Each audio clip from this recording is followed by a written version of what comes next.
So this is going to be a match for the Star Tournament for Azure Dreams. Azure Dreams is a PS1 game where we are...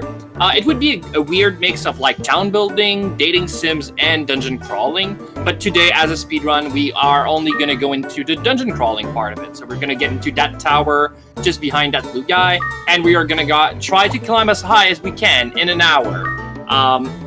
The Star Tournament is a very different format than what we usually do.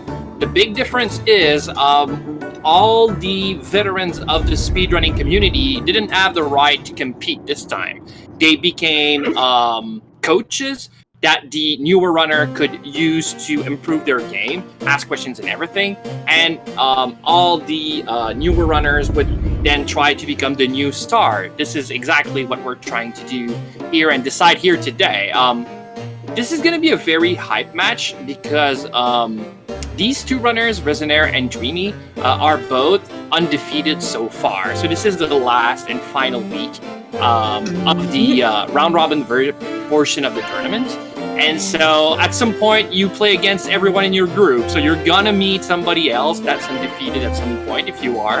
And that's going to be today. And these two guys are going to be moving to the next part. It's the best two runners that are moving forward. But winning here, even if you lose, you still move forward, changes who you're going to be up against in that first next match. And that could be important because on the other side, there are very fierce opponents as well. Oh, absolutely. On the other side, we have seen tower clears during this tournament. That's not to be expected from this game. It is a very punishing little roguelike. It wants you to fail. It wants you to fail not within 30 floors out of these 40 floors, not within 20 floors out of these 40 floors. It expects you to fail on your first entry, which is where both of these runners are starting from, within the first, I'm going to say 7 floors. Oh yeah, absolutely. So the game doesn't have many dungeons, only the one. That's the dungeon. That's the whole game, if you prefer. So the way that the developer would make it so you actually have a difficulty curve is actually to make it so every 5 or 6 floors, at least one new enemies is introduced. That's so hard and so unfair compared to everything you saw before that you will have to leave the tower, go and do some town stuff, and come back a little bit stronger next time. But obviously, we're speedrunners, they're speedrunners, they're not going to do any of that. They're going to go in one go as high as they can. Well, correction here, actually. Yeah, you're not wrong. Unlike previous tournaments, this tournament does allow multiple entries, which will give these runners a chance to get a little bit stronger, maybe try and get some different gear, or at least have a second, third, fourth shot if things go horribly wrong, because things can go horribly wrong. For example, that blinder trap could have been something that ended a run depending on how exactly things worked out. Dreamy is having a bit of a rough time. These two are running seated towers, so they have the same layouts and the same at start of map, at the start of a floor turn in. But Dreamy's having a rougher time based on his movement. He encountered that flame before leveling up, and that's what you don't want to see. Yeah, and that's a clever move. Obviously, well, especially because he found a flame orb just before. But if you find a flame and you're level 1, you're not gonna win that duel. So fire orb should be used all the time. It won't be a kill, but then the next turn you attack and you win. Yeah, that's sad to lose a charge so early. That fireball can only be used 5 times, but you're gonna lose, so better use it, and you're gonna lose the fireball itself if you die. So use one charge, yeah, that's bad, but I mean, you live to fight another day. You lose all your inventory if you leave the tower by dying, though there are ways of leaving the tower of keeping your inventory. This is a mystery dungeon style roguelike. All of these floors are procedurally generated. We've just given them the same set of floors, but it's worth noting that unlike other roguelikes, this isn't so much about building your character there are no skills or anything like that. This is about building up a kit of gear that you can use to solve problems and building up monster companions to help you do your fighting, or maybe to do your fighting for you.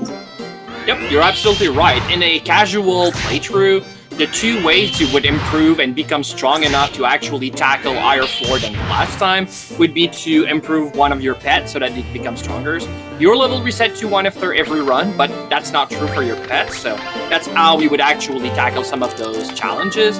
And the other one would be to use sands you find on the ground. Red sands, blue sands, improves your weapon and shields capability by +1 every time you do.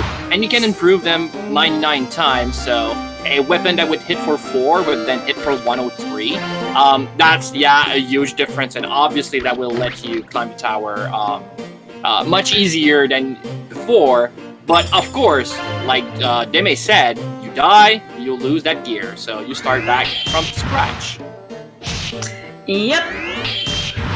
DreamyVision then used the trap loop you found fairly early and getting a chance to get a little bit of XP from these traps, which aren't the worst traps for him to have stumbled onto if he happened to do, but always better to not have to deal with them.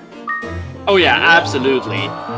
So the challenges they're gonna get, like early on, those 5 first floors should be easy enough.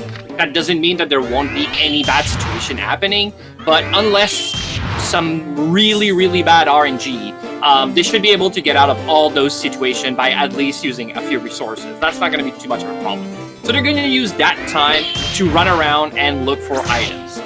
Climbing gear, ascension kit, whatever you want to call it, they need a strong inventory to get past floor 6 and 7. They can play however they like, but I would assume that starting floor 6, you should see them change their paradigm quite a bit. They should instead try to run away, dodge encounters, and start to rush for those elevators. So you see Dreamy finding the elevator, so unless he's explored the whole thing, he will probably not even use the elevator to go up. Now, maybe he did explore the whole thing. I think he has explored the whole thing. Probably, and he's used a lot of trap loops. Yeah, that's not full. Yeah, you see him pull up his map. Like, that means that he was gonna continue if that was not a full clear, but that was, so move forward. Starting floor 6, if they find that elevator, they're not gonna pull off their map. They're just gonna take that elevator and call it a day. Probably. Oh, Speedrun! Let's go! That is nice, and particularly nice because it suggests a big potential tactical change-up from what they're doing currently. Sort of, anyway. Oh, absolutely. Relatively recently, it wouldn't be that hype-a-find, but because your initial... Okay, the Stream Wand is water. Elemental. Your initial monster Cune is fire elemental. And so those two things don't necessarily build off of each other in any way more special than any other wand. Which is to say, they still build off of each other. There is still a damage multiplier just for using a wand with mixture magic. These two runners are probably gonna want to find a wand and use it immediately regardless. But if it were a Scarlet Wand at the moment, it would have a special boost to Cune's fire magic. Yes. Like the Stab-L thing in Pokemon. Yeah, if you match... Yeah, go on. Right. It's possible to change your monster's element. So it could be possible to make Cune a water type, though in doing so his spells... Oh, that is a bad spawn on Resonaire's side. Oh yeah, that is unpleasant. At least you're close to the exit, so that's always that. So if Dreamy doesn't feel as comfortable, he could at least just run away. But yeah, that's facing off Manivas. Manivas are the first, like, by themselves, they're not the worst monster ever, but that's the first monster the tower tells you, hey, maybe you should start thinking about going away. You see Resonaire fighting against those Manivas, and it takes so many hits to kill. And he's got a Stream Wand, which is not too bad against these guys, so imagine it with a Copper Sword, right? That would be much worse. And next floor, we're gonna see Blooms that are worst, like exactly the same but worst. And these enemies are gonna start to compile onto themselves. That miss made things a little close on Resonaire's side. Oh yeah.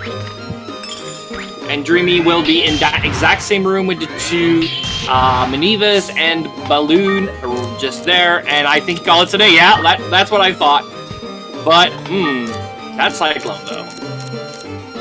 Yeah, but this still gives a chance that the other monsters will just walk on out.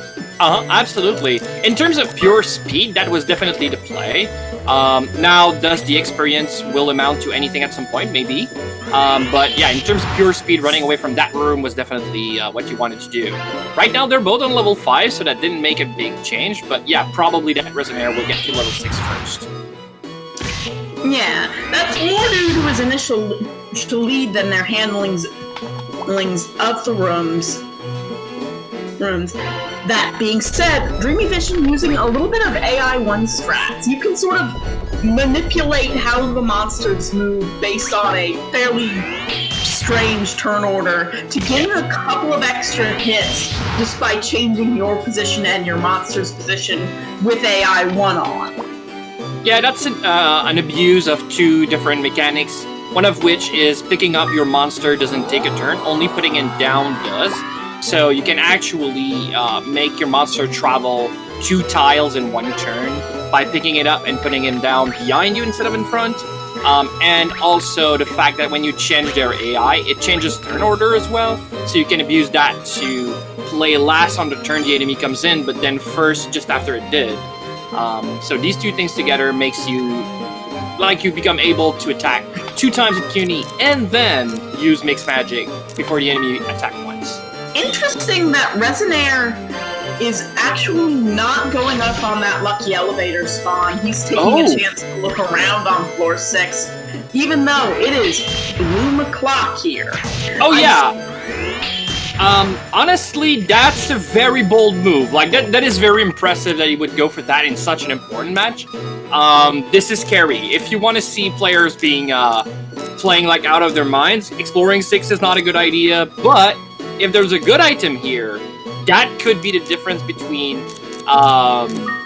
Resonaire or DreamyVision winning this match. But right now, I feel like he's gonna expand or uses more items than DreamyVision will if you take that early elevator. So, Yeah, it's a tough call, because these are some slightly tricky situations. Oh yeah. Even if that flame ball is a little bit less, makes it seem a little bit easy. That's a pretty high-powered resource that he just happens to be lucky to have a fair amount of, but that is not a lot of HP, and hey, there's more monsters. And the other thing is, it might seem like harmless now, but obviously when you reach level of floor 10, that's where you want to start to grind back the level you didn't get because you ran away for 6, 7, 8, and 9, right? And that fireball is going to be the preferred tool to at least kill the first 1 or 2 enemy you will encounter, so you can get a crap ton of XP, and use that to actually bring you back so you can fight these enemies on 10. And maybe grind from... I generally reach floor 10 at level 6, so the level they are right now. Yeah, I assume he's going to check the scroll and just bail. Yep. Yeah, that would be, I think, reasonable. There are a lot of trap scrolls in this tower, more than I would reasonably expect to see. That's a rare item. The worst one of the worst scrolls, maybe the worst scroll. Oh yeah, absolutely. No question. 2 elevator, floor 7. That's interesting. That's a thing you don't see every day. Well, definitely that means that. Oh, and you see the elevator on the spin here. Here we go. This has been a nice, generous set of floors on DreamyVision's side. Yeah. It's interesting to me that he hasn't put on that string wand. I wouldn't put it early either. I would put it only when I reach that level where CUNY actually is at its highest in terms of magic damage, which would be level 10. Oh, and Resonaire is still exploring 7th floor. Oh my, oh my. Bold. Oh yeah, bold, absolutely. So definitely DreamyVision is gonna explore faster and get higher faster. But obviously it's gonna be under-leveled compared to the enemies, but they give so much XP once you reach floor 10. Oh, and a mirror shield, okay. That is, as far as I know, the rarest shield in the game, and that is really good. Probably my second favorite shield. So yeah, they're in a good spot. Yeah, Yeah, in a casual playthrough, that is a shield you could spend the rest of the game just coning up, and it would be good. Resonaire finds an early live shield that's going to pack a bit more defense and also do an occasional little smidge of damage on counterattacks. That's might have been what he has been looking for this whole time. Is some sort of shield. Yeah, so Life Shield is better in terms of defense, so that's going to help a lot in terms of like defense, especially early on. Like right now, I think the Life Shield is a better pick, but very quickly that shield will outshine its usefulness.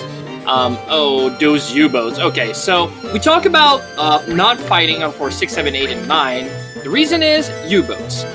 These guys hit super hard. They're supposed to be glass cannon, but they're so high level, they hit way too hard and tank way too much for what they should on these floors. These are the first time, like, these are the real first time the tower tells you, okay, that's enough.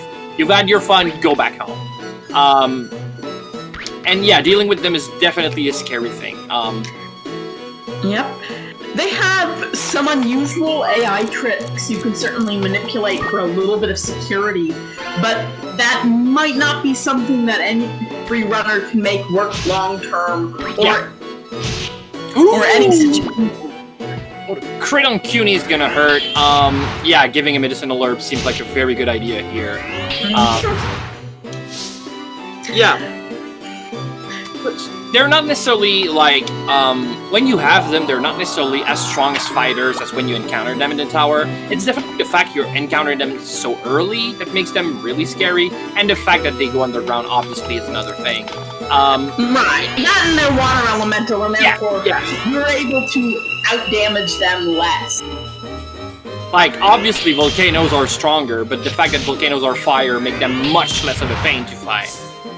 So yeah, you're not wrong that the typing here is really relevant as well. Yeah, that typing is one of the more powerful impacts on damage. It's one of the reasons why water strats have sort of become definitely favorable, even if you can't always have the gear to make them really work out. Yes. Because most... No, this is Azure Dreams, a PlayStation 1 mystery dungeon roguelike. It's got a little something for everyone. It's a little bit dating sim, it's a little bit town builder, it's a lot dungeon crawler. It's a little bit, how do you solve this problem with a random kit of tools? Oh yeah. Because most of your tools are going to be things you find in the tower. You can only bring in 5 items, including your monsters. And you only get that starting gear on one entry, so good luck with that. Yeah, and I like how in this game, especially for the speedrun of it, how all the good tools you're going to get are consumables. Like, obviously, Flame Sword is a very good tool, and you should always use it as soon as you can, but that's not going to clear most of the late-game encounters. You're not going to win a duel by using, well, maybe with AI 1, but you get my drift, right? If you have a problem... It's difficult and time-consuming and risky. Yeah, exactly. Resonaire showing off that manipulation of U-boats I mentioned earlier, what we in the community like to call U-boat dancing. Oh yeah. Because U-boats always want the first strike, and they never want to be on the same space as you. Ooh, a go-up track. There we go. That probably would have been nicer on one of the earlier floors, so Resonaire wouldn't have taken it right away anyway. Yeah, that's a floor you probably want to explore just to refresh your gear. Now, they have a great inventory, as was pointed out by Gene Freak in chat. They have a great inventory right now, a lot of firepower, but you still want to just at least explore a bit, because next floor is going to be Griffins. Now, Griffins you can probably tackle as long as they pay attention and move slowly and make sure they don't get sniped. But the floor after that is Krakens, and Krakens, oh my, you do not fight Krakens. They fight you. Righto, and you never know, there might be a better shield than what they found. They might find something that's a little bit more like what DreamyVision might be looking for in terms of weapon. They can find all sorts of things. Well, Dreamy has found the stream one as well, so I'm assuming as soon as they have a CC, so I'm assuming as soon as CUNY reaches level 10, they're gonna CC them, and that's gonna be it. On a floor like this, where most of the enemies are fire monsters, I probably would just put the stream wand on. Yeah, that could work. Yeah. Because it does give you a bit of edge. It does add water element to your attack, and that will do some extra damage. Good all around. Oh yeah, you're not wrong here. Water is one of the better elements. Fire or water are the preferred elements because most things that are really nasty to you are going to be one of those two. Yes, and so only obviously wind would be great because I think the strongest monsters are water, and so wind would be the super effective element here. But being weak to fire doesn't cut it. So being water is great. You get a strong end over the fire monsters, and you're at least neutral against those strong water type. And the wind monsters generally are more gimmicky. Yeah, they can be a pain, like zoos are terrifying, don't get me wrong, because it can paralyze you, but every wind monster dies real fast except blocks and golems, which you can one-shot with a fireball anyway, so yeah. Right. These guys with their inventory chock full of fire elemental attack really kind of have those situations covered. So, one thing to note about scoring, because these runners are neck and neck, and I don't think we laid this out during our intro spiel. And there we go! Water CUNY! Sorry to cut here, but yeah, Stream 1, Dreamy is on! Oh, and he gets poisoned, obviously. No antidote herbs anymore. I think they put those away at some point. But, the thing I wanted to note is that if the two of them only make it to the same highest floor, then whoever got there first will be dubbed the winner of the first round. Yes, exactly. So yeah, in case of a tie, what is going to determine the winner is who got there first. This is still speedruns, this is really important. Obviously, this is much more a challenge run. Like, you cannot practice Azure Dream to a point where you know you're never going to win. You could be walking around, step on a paralysis trap, and die, even if you're the best runner in the world, right? So, like, learning how to minimize risk is extremely important, how to use your tools as well. But there's not going to be a thing like a surefire way to win in Azure Dream. That doesn't happen. So that's much more of a challenge run. Was that Isn't that a restore scroll? I missed it. We will have to see when Resonaire gets there. Oh yeah. But yeah, I also missed earlier. I think Resonaire and DreamyVision use their truth glasses on. Yep, it's a restore scroll on different things, and I wonder what it is that DreamyVision might have used it on. Now the interesting thing is, as shown in chat, 11th floor egg is really good. That's the first floor where you can find a Garuda egg. It could also be U-boat. It could also be like a slew of nice things. But obviously that would be the two you would be looking for. Like Clown, honestly, would be also very, very nice. Yeah, oh my, he doesn't even check what it is. Let's go eat up that egg. Should have moves boss. Yep. I'm a little bit worried about doing that in a doorway on a floor with, bow trolls. Bow trolls are cheats who can attack you through doorways, through walls, in a way that other monsters can't do, in a way you can't do that. Yes. The good thing, though, is that if you are in the doorway, you are not considered in the room, and they won't see you unless they're 2 tiles away from you. So at least they're back. Yeah, because you're considered in a corridor, so they would not approach you from inside the room unless you're near 2 tiles. But yeah. Oh, we didn't post about this in Discord. I wrote it, but I didn't press enter. Like, yay, it's already done. Okay. My mistake. Completely my mistake. There we go. Yes, come join the Discord where you can yell at people for not doing that job. Where you can blame me. Yep. It is also a wonderful community with a lot of handy resources and features, and also more information about like both this game and its de-randomizer that allows seated towers, and also the Game Boy Color version of this game. There's a Game Boy Color version.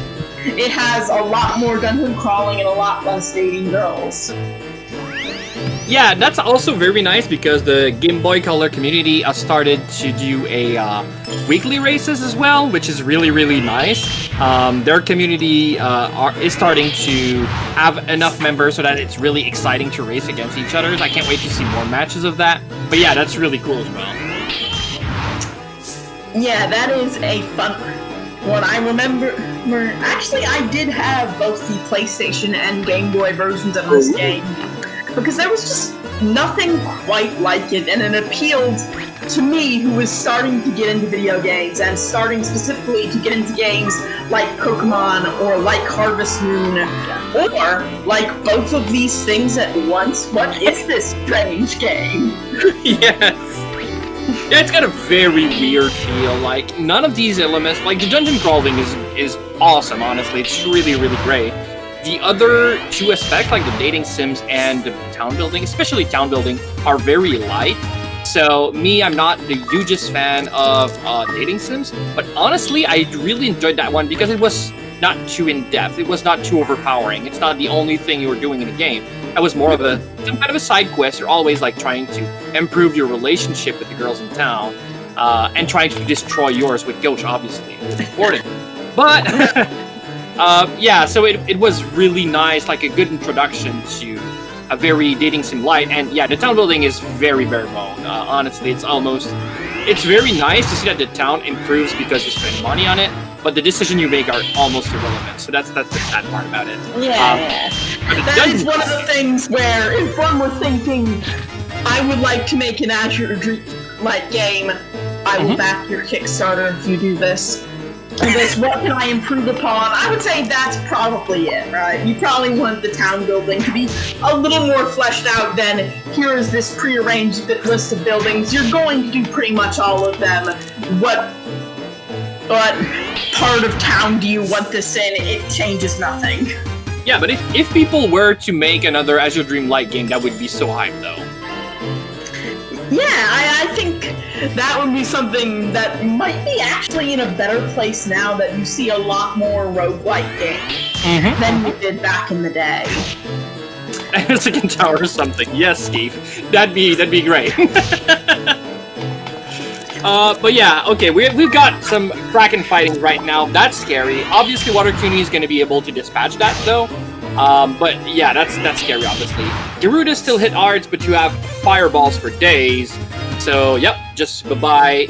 See you next time. Yep, they are a moderately intimidating wind monster, but they are actually a better friend than they are a scary enemy. One of the weird things, though, is that I didn't see, and I mean, I know that Resonaire didn't change Cuny into water yet, so he's still using the fire sword. I don't know what threshold he's gonna consider that it's time to actually change Cuny into a water type, or maybe he just won't.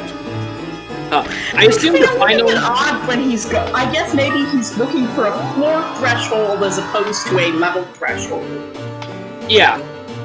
Maybe he's looking to get out of this range where Garudas are particularly common, or something like that. The lead, this is though a pretty neck and neck race. Oh yeah! Like I said, these two guys are undefeated. None of them are gonna want to throw this match, especially the first one, because that's throwing the gauntlet, right? That's saying I'm the winner from round one. Come and get me. Yeah, these two guys really want to put some pressure on the other one, but neck to neck, like you said, one floor difference at 30 minutes. That's really impressive. Yeah, this could be made or broken really at any moment if the right or wrong sort of luck happens. Yeah. Honestly, my personal threshold for... Well, I would probably have changed Cuny into water pretty much as soon as DreamyVision did. But if there was a threshold, what I would say, okay, after that, I'm not even thinking about it, would be after Pickets, that is going to start on floor 17, so the next floor on DreamyVision side. Yeah, that would be great, honestly. But, yeah, there are scary wind monsters moving forward as well, but I don't think they are worse than the water or fire monsters we're trying after that. So I want to see what's gonna happen on both sides here. Meanwhile, DreamyVision finding the so-called metal slime of Azure Dreams, the Barong, a rare monster that only spawns on 16, 26, 36, and can be used to put items in, get different items out.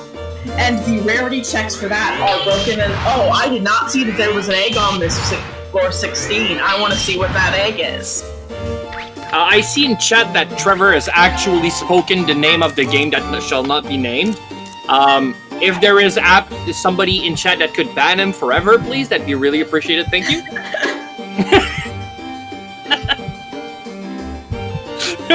Yeah. Oh, he said that's not garbage. Okay, that's fine. We're fine. Good. We're good then. Yeah, okay, sorry about that. We understand each other. Okay, good. You can keep him in. That's nice. All right, so we're gonna see some egg hatching again. Yep. So I think really hoping that in one of these eggs is going to be something absolutely brilliant. Oh my god! Okay, eating on both sides. Let's go. Okay. Yeah, so they both realize that this is going to be really... It could be huge, depending on what it is. But you rarely want to... nothing. Yeah, there's a bigger chance that it's bad than that it's good, honestly. But if... Oh, let's go. Oh, here we are. Right now, Garuda! It's good. This is what they were hoping for. Oh, yeah! Absolutely.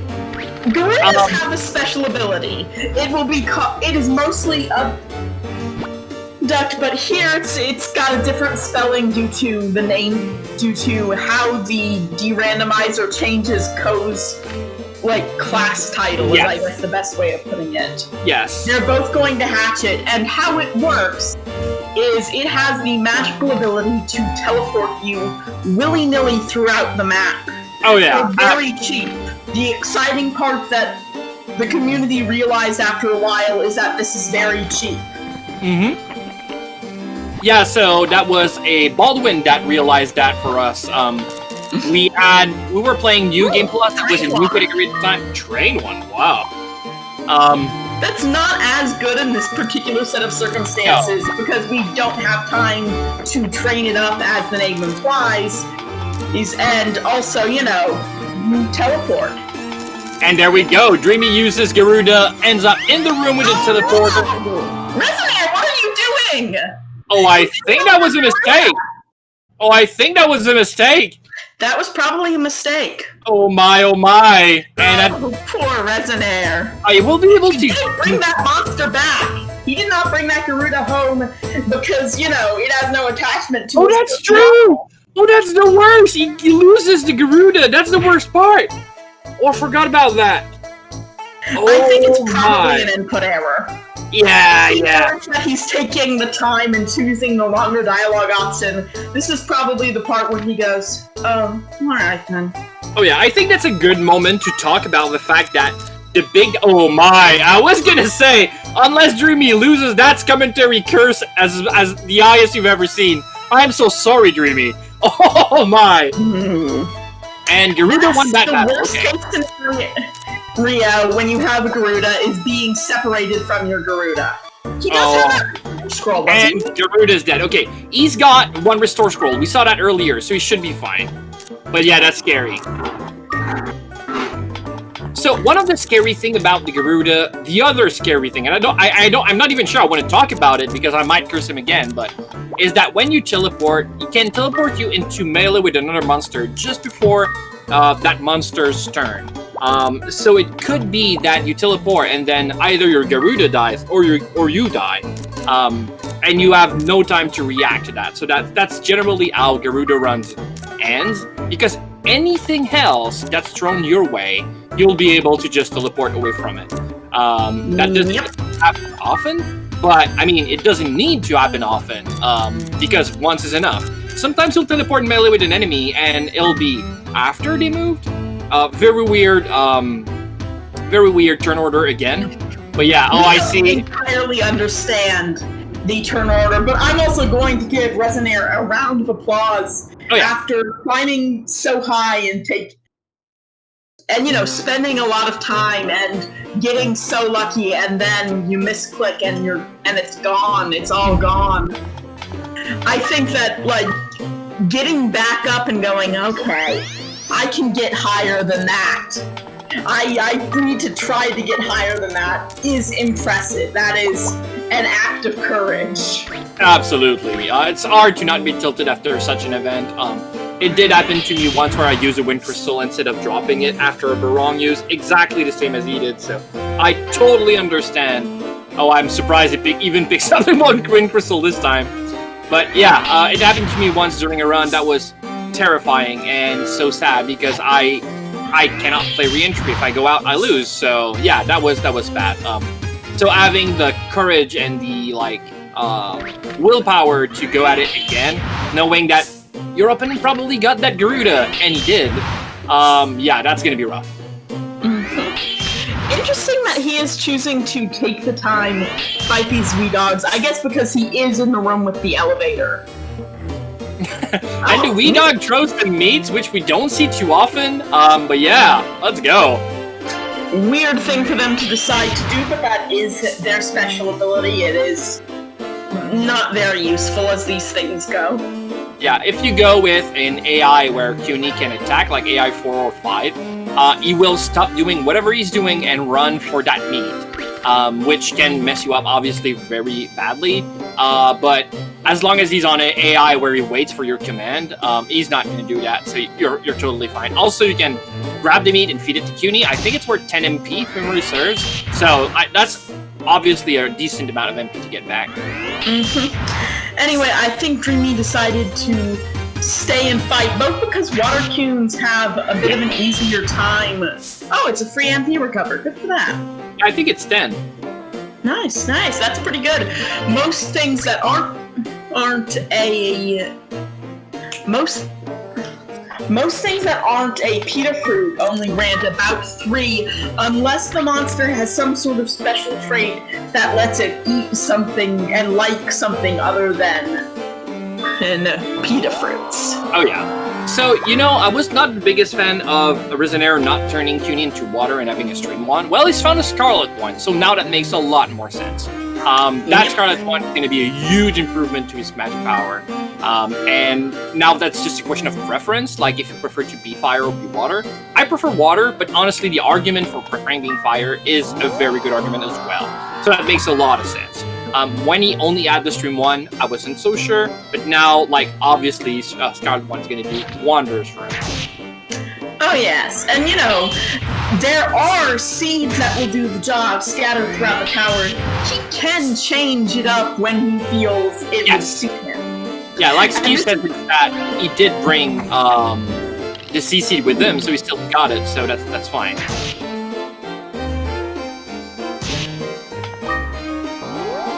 That paralysis trap could have gotten a little bit bad.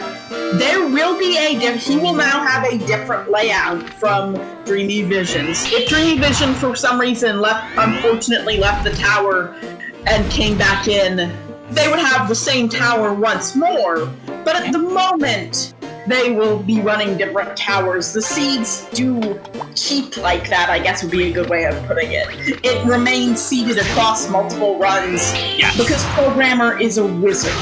Yes. So it would be, as far as I remember, I think it's 42 towers in a row are going to be the same on each side. Obviously not 42 times the same tower, it's 42 different towers, but the first one on side A is going to be the same as the first one on side B, and exactly the same for the 42 next towers.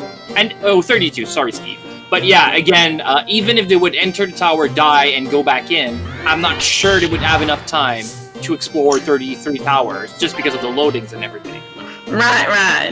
Not efficient, would not recommend testing that out fully, but it exists, and that's kind of a neat thing. yes, it is. Oh, Ice Rock is huge. That's a very nice ball to find. Specifically like in general, but specifically in a situation with Garuda, where sometimes if you can just have the enemies attack something else, everything will turn out okay. Yeah, exactly. Honestly, Ice Rock is a very nice ball. The more I play, the more it's probably in my top 3. Blinder is huge as well. But yeah, Ice Rock is so nice because sometimes it can take care of like 3 enemies in one uses, which is not true of any other ball. It does slow you down dramatically. Oh yeah. But absolutely. Sometimes it's better to be alive than fast. Yeah. We can see a lot of like positional mistakes on Resonaire's side. I assume that's because he's trying to play really fast. I wouldn't say that he's necessarily tilted, but I assume he's just trying to play faster because obviously he's not gonna die. Like his firepower right now is so huge. He's gonna win all those encounters. Like that's gonna be wildly different from the first time he actually entered that first hour. Right. He's got good gear. He's got a team that's leveled up more than enough for this section. But at the same time, he must feel so much of the pressure. Oh yeah, exactly, and rightly so. I mean, he doesn't know, but Dreamy's on 26 with a Garuda, so yeah, pressure is on. He knows that Garuda aid exists, and therefore Dreamy might have found it. Yeah. On the other hand, Dreamy might have died on floor 2. Who knows? Not him. And probably the only thing you might want to see when you play Garuda is Speed Fruit, just to make sure you don't lose all those MPs, so he gets that as well. Oh, that's Slow Seed, though. That's scary. Okay. Yeah, that is. He has a Mahel Seed. Okay, that's good. You can counteract the... Oh, that Zeus is actually doing some... Okay, go away from there. Go away from there.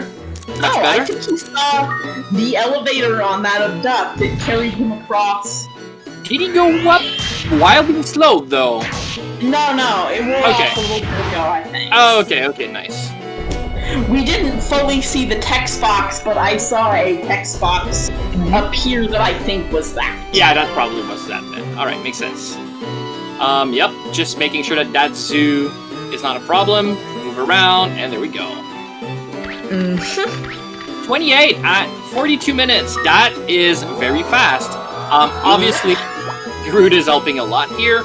But yeah, you know, like we've seen a few runners get Garuda during this tournament, and as you would expect of a tournament based off runners that are newer to the game, even though they probably heard us speak about how great Garuda were when they got their hands on it, they were a little bit like trying to find their ground, trying to understand how to use it.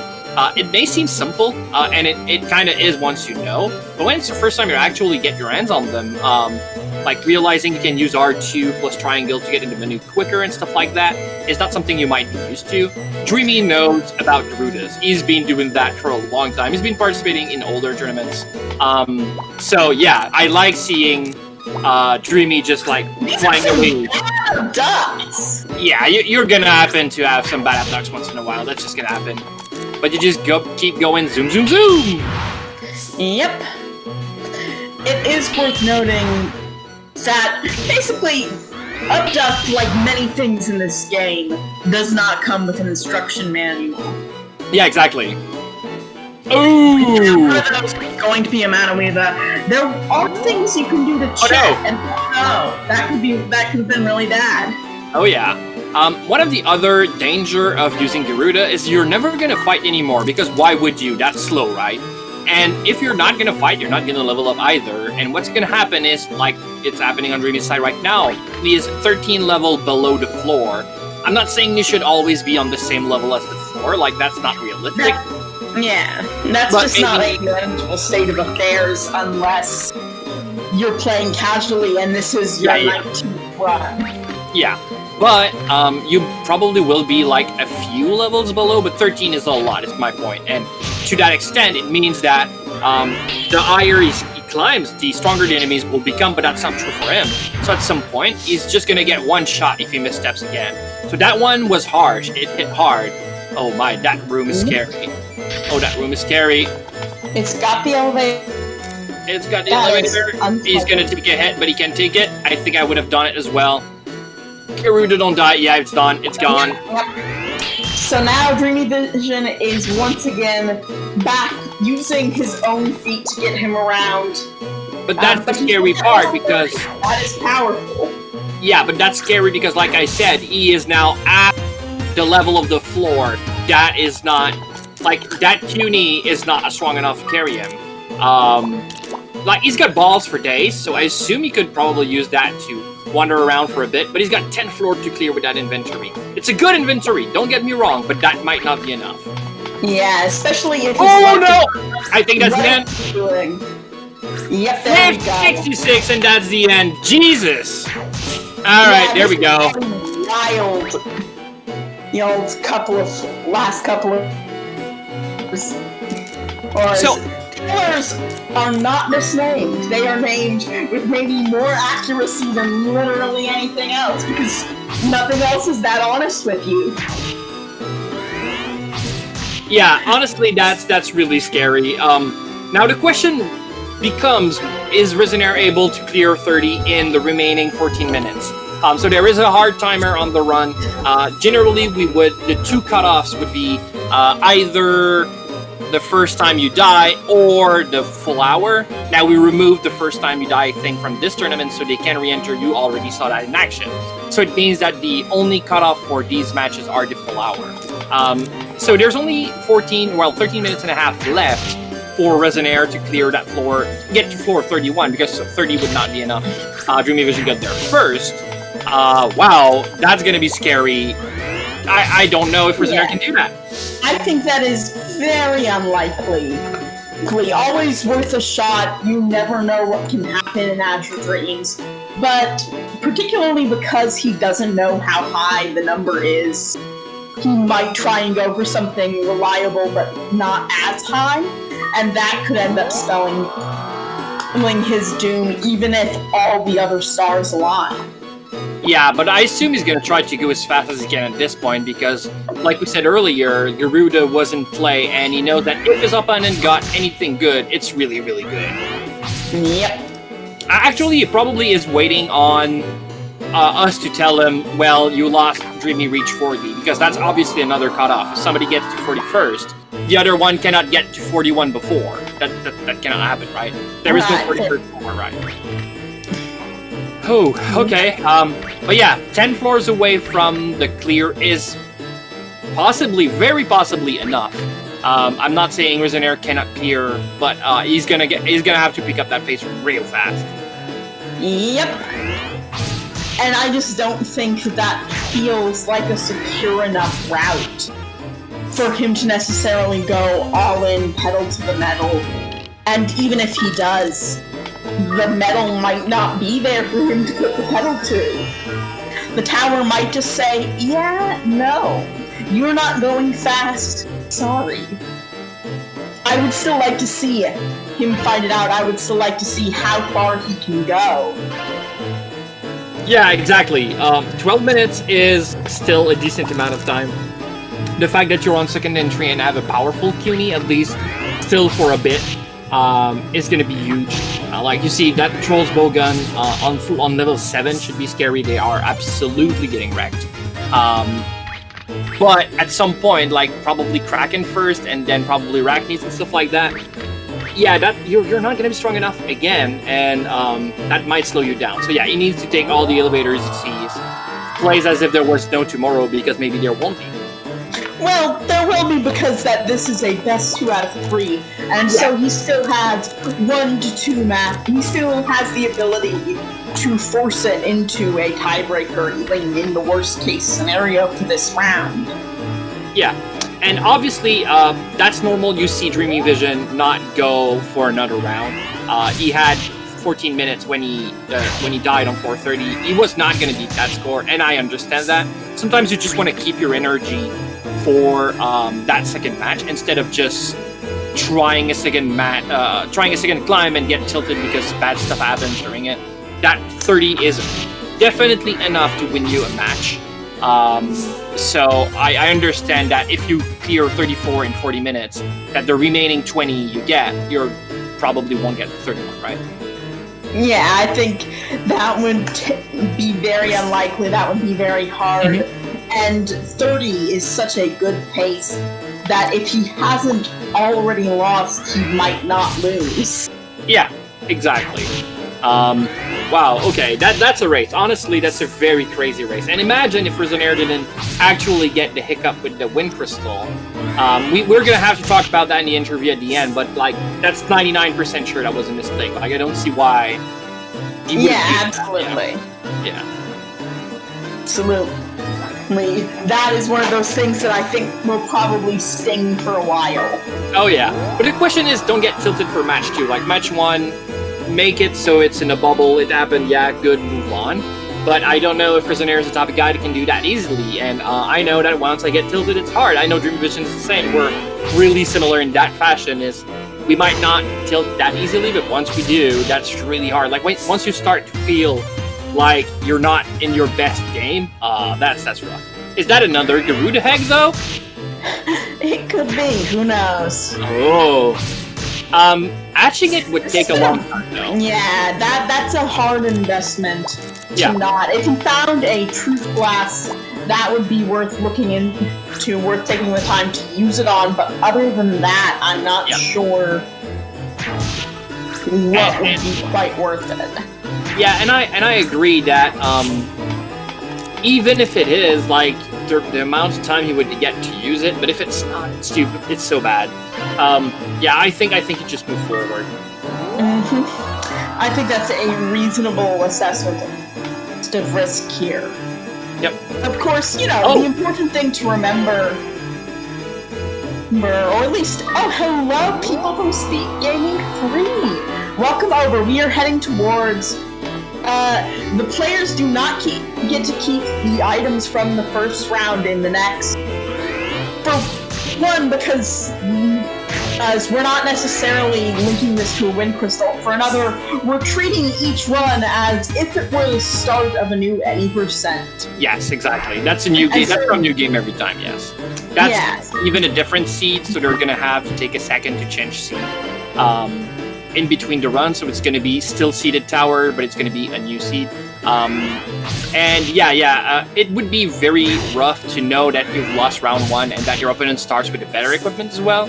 That's not necessarily what we were going for. The reason why we do best of 3s is mostly because this game has a lot of RNG in it. And yeah, obviously a lot of games got a lot of RNG, but these ones can be game ending. If you walk on a paralysis trap and die, and on the other side, because like the RNG calls are different if you make different choices. So they could both walk on the same paralysis trap, and if they walk on it making the same exact maneuver, they will both either trigger it or not. But they probably will do different things, like exit the room on the right and the other one will exit the room on the left. And if they both hit that paralysis trap then, because they've made different decisions coming up to that, it could trigger on one side and not on the other one. And Dreamy got to 30, Wugga. Oh yeah, that is very impressive. They both found and hatched a Garuda egg on 416, and then Resonaire ran into of using a wind crystal accidentally. We're pretty sure. And Dreamy lost his Garuda, but was trying to keep going with Kuhn, but decided to, because he had Water Kuhn, fight and kill her. But no, that's a bad idea. Don't do that. Getting into melee with a killer is a bad decision. They are not pleasant to fight. So yeah, this has been an absolutely wild first race. And we're seeing now, frankly, 15 floors in like this amount of time, and I didn't have a super good sense of the timestamp for Resonaire's exit of the tower, but this has been a pretty impressive climb for so late in the game. And I think even though he hasn't managed to better his score yet, he must be feeling pretty confident about his ability to do so, even if that might not impact anything. I think that this would be a race where if I were Resonaire, it would be really hard to feel confident about, just because he knows that Garuda existed. He knows it was there, and if Dreamy found it, then, you know, he's in trouble. Oh, a sleep trap right before he gets the chance to better his score. His monster is sent away and defeated while he slumbers peacefully. Very unfortunate. There was a restore scroll earlier. I don't think he picked it up because he just wants to sprint. Oh, hello, an egg on floor 17. That must feel haunting.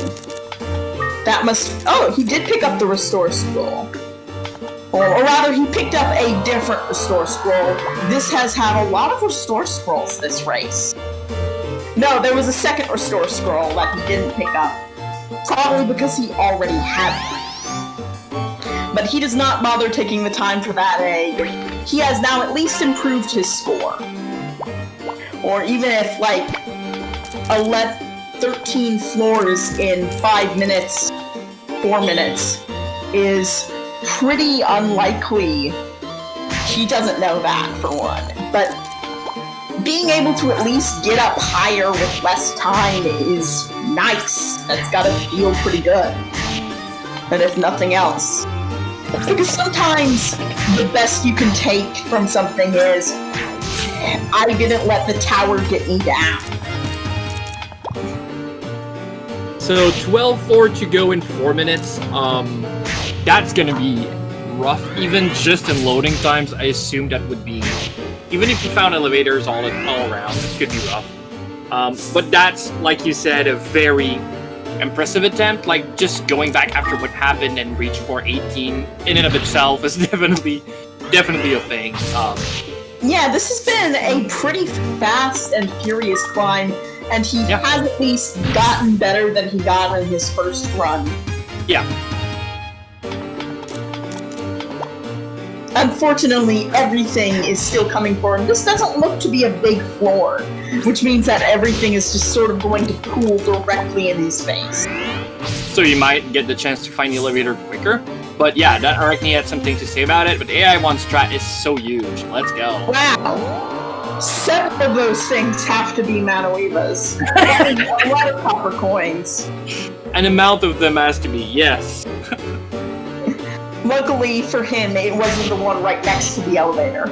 Yeah. But like they said, there was no Manivas on these floors, but yeah.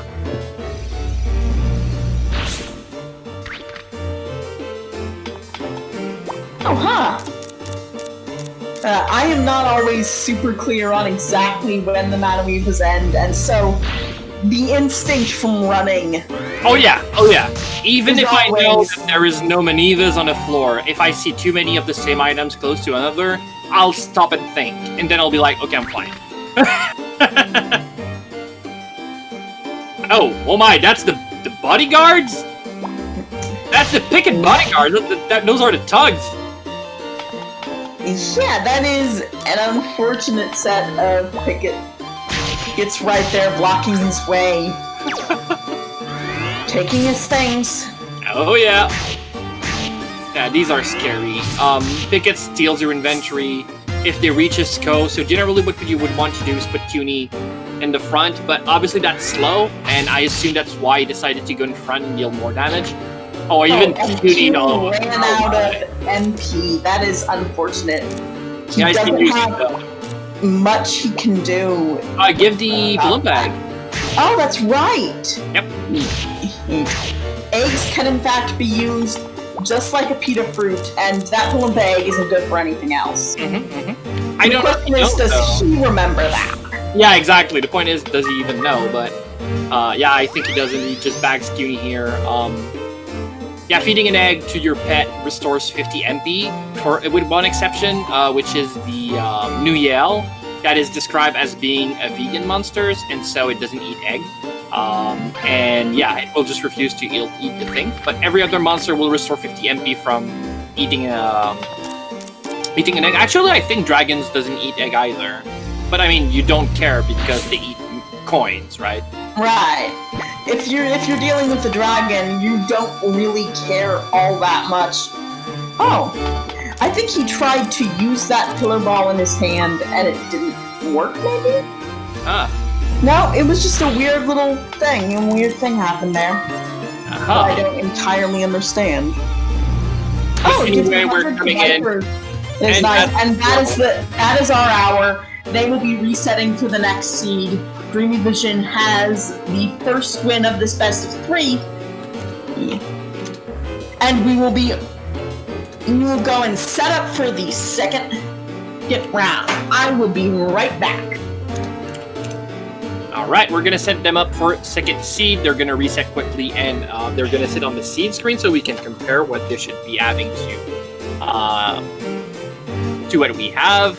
How are you guys doing this evening? Are you having some fun? Are you enjoying the match? This is a very important match because Dreamy and Resonaire are actually both undefeated so far in the Star Tournament, and this is like their final match. And obviously they have to face each other because this is a round-robin part of the tournament, so you fight against everyone in your group. And these two guys being undefeated means that one of them is going to have a loss after this match, obviously. Now, they both are going to be moving to the next round, like the single elimination part of the tournament. The question is, if you win here, you actually face against the second seed on the other side. If you lose, you're going to face off the first one. And obviously, if you want to get as far as you can in that tournament, you probably want to face the second seed, not the first one. So yeah, you want to win here today, even though they're both going to be moving forward. Who you're going to go up against might actually be really interesting. And you hope that you're on the other side, the first seed gets a bad match and actually drops, so you actually get a better chance.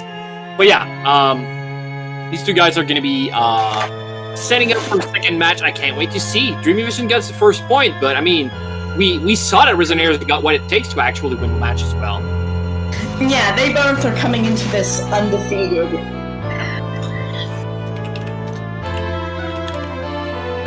I mean, and that makes it a pretty high-stakes match. They both want to force the other to eat that L. Oh yeah, absolutely. Right.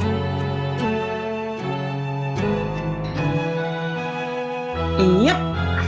But yeah, this is the final match in the round robin part of the tournament. So what it means is that everybody's played against everyone in their group at least once. Well, actually exactly once. And people got points. And on the group A, that's already set up.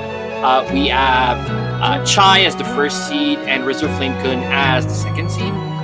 This is the final match. So in Group B, DreamyVision and Resonaire are both first seed tied. But yeah, obviously that is the match to determine who is going to be first and who's going to be second at the end of it. I can't wait to see, because the next time we see a match for Azure Dream after this one, this is going to be the single elimination part of the tournament. It's going to be only 4 players, and we're going to determine who's going to be the new star and who's going to be the runner-up and third and fourth seed. I mean, you only reach that part of the tournament. That's already an achievement in and of itself. There was really good runners in this tournament. I mean, everyone was. Yeah, as I say that, knowing that Demez was in the tournament. Hey, thank you. I certainly tried. You absolutely did. About the best you can say about me, but I certainly tried. Anyway, it looks like both of those seeds are good. Yes. You're actually one of the only one that took a game from DreamyVision. Like, you didn't lose the full match, but he lose a round to you, which you're probably one of the only one that did that in the whole tournament. So that's really impressive. Considering he's undefeated. Thank you. Oh, absolutely. Anyway, there are some really scary people over in the other groups. We have seen some really impressive runs this tournament. Mm-hmm. And it is, in that sense, done exactly what you would want it to do. In the sense of building up new runners, so that they have a chance to stretch their legs, grow some, before feeding them to, like, the world record holder.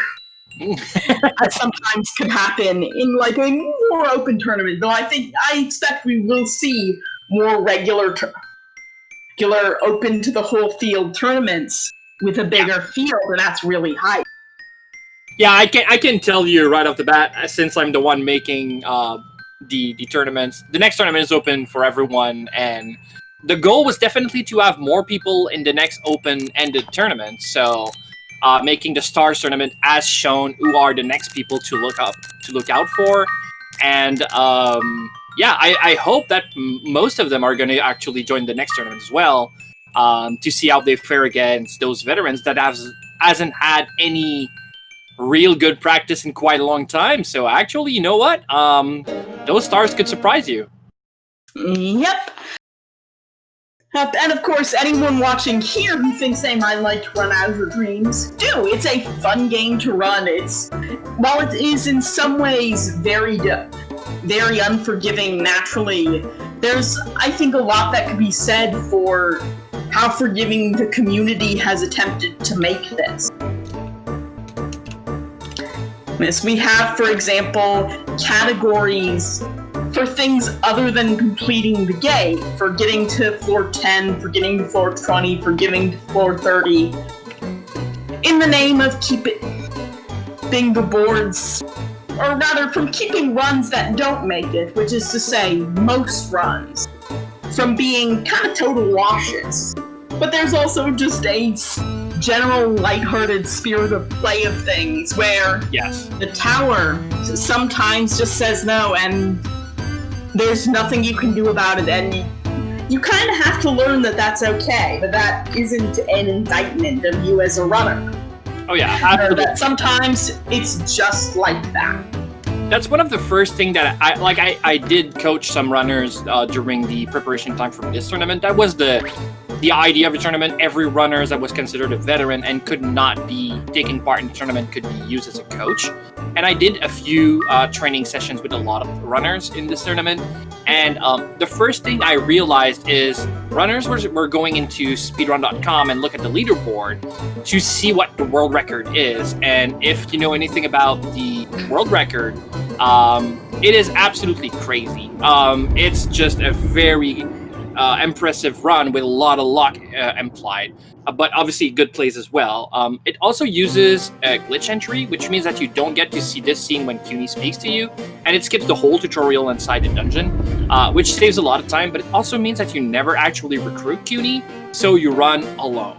And people were like, okay, I'm going to do that in tournament. That's faster, right? And I was like, no, nobody does that for one reason. You have only one chance here. You're facing off against somebody else, and survivability is more important than sheer speed. And it's just trying to there's a learning curve to this game, like realizing how you can use many tools in more than just one ways. Realizing that CUNY is actually a very, very potent ally. And then when you're actually running any percent, well, you don't care if you have to reset 1,000 times. And ask Wooga about it in chat. That run might have been the most impressive thing I've ever seen in my life. Good job, Wooga. But ask him how many runs that didn't get there, right? In a tournament, that's not a good mindset to get yourself into. Maybe you're gonna win a match in such an explosive manner, but you're gonna lose all the other ones. Starting CUNY less in a tournament? That seems scary. Yeah, CUNY is probably the best and most reliable form of damage, and a couple of other different resources, some glitches, for example, that can offer invulnerability, or just having a second HP pool standing beside you is really quite valuable. Actually, so far in tournament, aren't you the only one that used the tile immunity glitch, I remember? I don't think that is the case. I think there have been a couple of other uses of it, but it is certainly something you don't see every time. For one, because like most things like most strategies in this game, you kind of need the right tower. You need it to offer you the right tools. Yes. And you need to recognize the right situation, and that's very valuable inside. That is very bad. This seed is telling DreamyVision, good job, you won round 1. This is not happening again. CUNY is only level 1, so that's really scary. CUNY won't win some of the duel he gets into if it does. So yeah, Dreamy is looting, that's fine, but yeah, warp trap. And I mean, oh Jesus. Okay, yeah, that's scary. Okay, that was a Balloompa, he's fine. And of course, he's much less likely to win fights himself. Yes. And so there's that elevator, but does he take it now, or does... Oh, and CUNY's dead! Okay, he was a little bit greedy on that one. He could have taken the elevator and CUNY would have gone up with him, but he would have lost the ability to explore, so I assume that's what he was going for. That makes a lot of sense as well. Like, you don't want to get and lose all that good gear you can find on floor 2. But yeah, wow. CUNY rips on floor 1. That's a rough blow to get yourself into. Now, what do? Do you get yourself kills so you can get back? Because that's one of the only resources you get to keep in multi times is CUNY's level, and right now he's not pumping up some levels on CUNY. That's the scary part.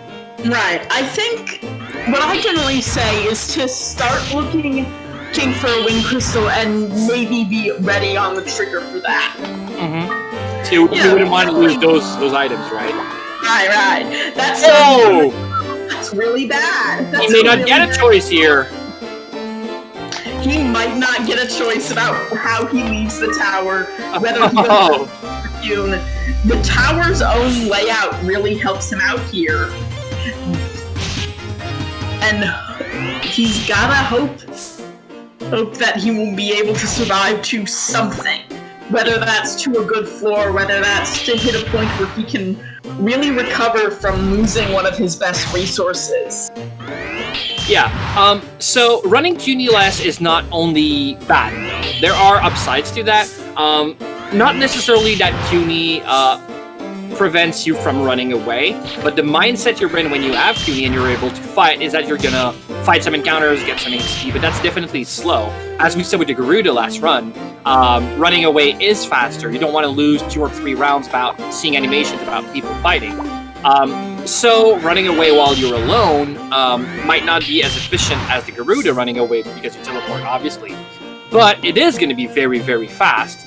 But obviously your survivability gets down a lot. Super great spawn. Nope, absolutely not.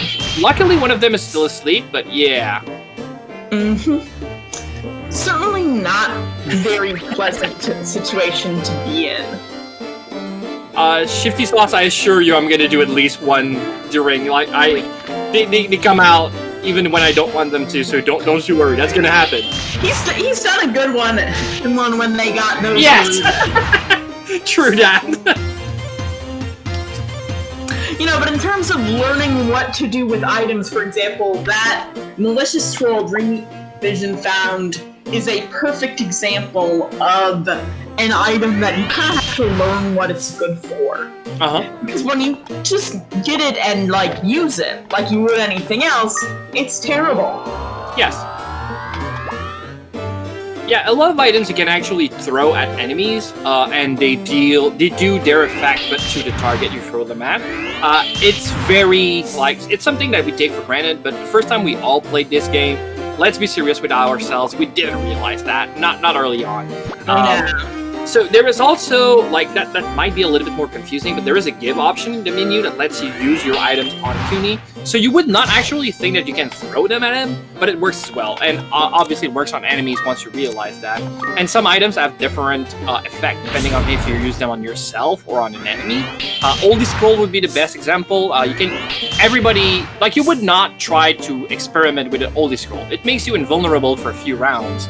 Like, you get one, you keep it for a bad situation. But you will realize at some point that if you throw them at an enemy, they change team for the whole floor, and they become a partner. And the beam that makes you invulnerable still appear, and you can still get in it and get those invulnerability rounds. So that's extremely powerful. Like, it's even better than to make yourself invulnerable for a few turns, because you get a partner, right? Yeah, that is a very handy thing. As I was pointing out, Dreamy has a wind crystal, but is taking his time and not using it right away. I think that is possibly he doesn't intend to use it, but possibly he just... Oh, and he goes with Leather Shield. Okay, he is in full aggressive mode. Leather Shield provides absolutely no defense. There you go, with that thought there. Okay, yeah. That makes more sense. Leather Shield is my favorite shield of all time. Absolutely no question. Increases your chance to dodge in exchange for having no defense. Obviously, early on, that's too scary, in my opinion. The Steel Shield change here is just clever. It's just better. That big defensive shield is going to make anything. Yeah, okay. He's into the bad corner and decides, yeah, this is the part where I cut and run. And that might have been worth it. Like, that shield alone might have been a good reason to keep on trucking, honestly. So that's actually a very nice, like, end to that first run. Yeah, alright, let's go. Yeah, I think that is a sensible decision. I think that it's worth noting that in a casual playthrough, something where you have the ability to build up your equipment some with things, that Leather Shield is a good shield to invest in. It keeps its special ability forever. Yes. But also, it doesn't rust, and that means that rust traps can't take away from its defensive score. So you can just build that up indefinitely until it becomes the best option around. So the thing we want to look at right now is, does Dreamy... Okay, that's fine. Oh yeah, Wind Crystal it out. That's my wrong. I was gonna say, when you die from the tower, some people forget to go back into the back room and pick up Cuny. But yeah, he Wind Crystaled out. For some reason I thought he actually died. And when you Wind Crystal out, Cuny is still in your inventory, so you have nothing special to do here. What is he gonna keep? Oh, he dropped fire. Wow. No, he picks it up again. Yeah, I think that picking it up might have been an accident. It's interesting. I'm not sure. Well, there is always the power of emulation, but there's also any system that can play a PlayStation game, such as a PlayStation 2. I think it might be on the PlayStation Network. Is it? I don't think so. Oh, that's a shame. I assume it wouldn't be, yeah. Yeah, PS2 is what I play with because it's a little bit faster in terms of loading, even though, since we use a randomizer now, obviously playing on a PlayStation is not as easy anymore, so yeah, we use, Yep, fat PS3, that's true. Yeah, so there are a couple of options. We see Resonaire making the same sort of shield decisions. But anyway, I'm not sure if taking the Water Crystal would be my play. I think I might pick the Fireball. And basically the same inventory, but the Fireball instead of the Water Crystal. Because the Water Crystal you can only use once. True, absolutely. Honestly, the Water Crystal is definitely one of the best items in the game, but only the fact that a ball can be used more than one time and thus can save you from many situations is obviously huge. You're totally right there, Deme. But I still really love the Water Crystal, so I don't know that I would have done differently. Maybe. It's hard to say. It is worth noting, of course, that as we discussed last time, the egg can be used as an MP restorer. Yes, yeah. And so it is a great little multi-tool. Oh yeah, absolutely. I think that what you want is first items that have many uses, and then items that have multiple effects. Because obviously they're going to be able to get you out of different situations instead of only the one. But yeah, the balls are always the greatest thing you can find because you can use them 4 to 7 times. And then items like the eggs or the oldest scroll that have 2 or 3 different usage depending on the situation. You can still only use them once, but many situations can apply there. Right, it can do a bunch of different jobs, basically, and I think that is a great feature to consider when you're picking your 5-item to bring back into the tower. Yeah, if you guys look on your right on DreamyVision side, you can see this game is full of little details that I think is really great. You can see that they really made this game with love. But yeah, small details. If you cast a Flame Sword spell and do not have a weapon, it's called Flayfinger instead because you don't have a sword to Flame Sword with, right? Or a wand. They definitely, this game is riddled with this small exceptions and like details that you don't see in many games. Like, yeah, obviously there's other games people love, but my point is, I like how much they put so many details in this little game. Yeah, it is a jam-packed little game. And, you know, I think that's part of what makes it such an enduring classic. And also, yes, I love the face this fellow here on DreamyVision side Ghost makes when you step in his expensive food. And he eats because he is a snob. Yeah, Gosh is your rival, and this is the guy we see on screen. And yeah, you beat him up once in a while, but never on your first entry, and he gets the Wind Crystal, okay. And he picks it up. Yep, that's a 10% chance to drop, that's really low. Cool drop you get there, so that's nice. Right, so, for those of you who are interested in the running of this game, or seeing more Azure Dreams, or seeing more of what the randomizer can do, we do have a community Discord. It has a lot of valuable information and tips to help you get started. Oh yeah, do we? Yeah, obviously this is a like we're past the midpoint of that tournament, but this is our 4th tournament if I'm not wrong. Yeah, our 4th. And there's definitely going to be more in the future. Don't worry about that. So during the months, I was going to say the years, but actually we are a year and a half old, a little bit more than that. Yeah, that's about. We're a very young community as these things go for a 20-year-old game. Oh yeah, absolutely. But we're growing fast, and these tournaments are helping a lot because you guys in chat are wonderful and make it so much more fun to run in front of you guys or for you guys than actually do our whole little thing on our side, which is also fun, but obviously running on SpeedGaming is much more exciting. Yeah.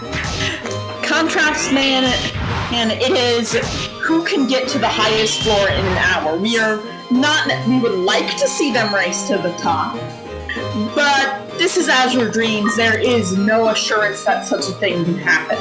Happen in this particular match. I think that's an old run, but that was a bookless run. I think that was probably Kane the Brain who did it, and he got to Kane the Brain is a very accomplished runner, really good. And he got to floor 39, died there, and went back in and died on 39 again. And that wonderful run he had was suddenly completely dead. So you gotta realize that even when you're really, really good, just a bad trap, a bad spawn, a bad pincer attack, and you're gone. So we could be running for the whole day and nobody would clear 40. That could be possible because the game just said no. Or we could see a day where Azure Yume clears 40 and then gets 39 on the next run. That could happen as well. But yeah, you gotta play the best you can depending on the hands you're dealt. That game you gotta have a special mindset to say, I'm gonna play my best, I'm gonna do what I can, and be damned the tower that's gonna decide when it stops. Which is very different from many other speedrun, but obviously other roguelike speedrunner will probably know what we're talking about. Resonaire tries so hard to loot the room and keep Kuhn alive, doing so much very clever use of direct commands, and it doesn't end up paying off, and he loses Kuhn on floor 8, or floor 7, just getting the floor 8 in the gap there. That is unfortunate. Yeah, and suddenly DreamyVision's coming back early feels much more good as a strategy. Obviously, he doesn't know Resonaire just lost CUNY, but now if Resonaire goes back to town, then DreamyVision's get the lead back. CUNY's got some level on him. The scoring lead would still be Resonaire's side, but he wouldn't be able. But he would be behind in terms of pushing that up and keeping the pressure up. As for the game's question, it is in fact basically anything goes. Barong abuse is allowed, Garuda abuse is allowed. Whatever they can find, because it is so much about RNG. And on this game, you're not wrong. It is kind of slow to go for Barong. That doesn't mean you never go for them. If you find them, generally I would give it a go. But I generally do not run for them or wait for them if you prefer on the elevator. But yeah, unless you're waiting for some other reason like HP, let's say, then it can be a nice place to wait. Oh yeah, absolutely. If you've got to wait for regenerating HP or something like that, why not do it on 16?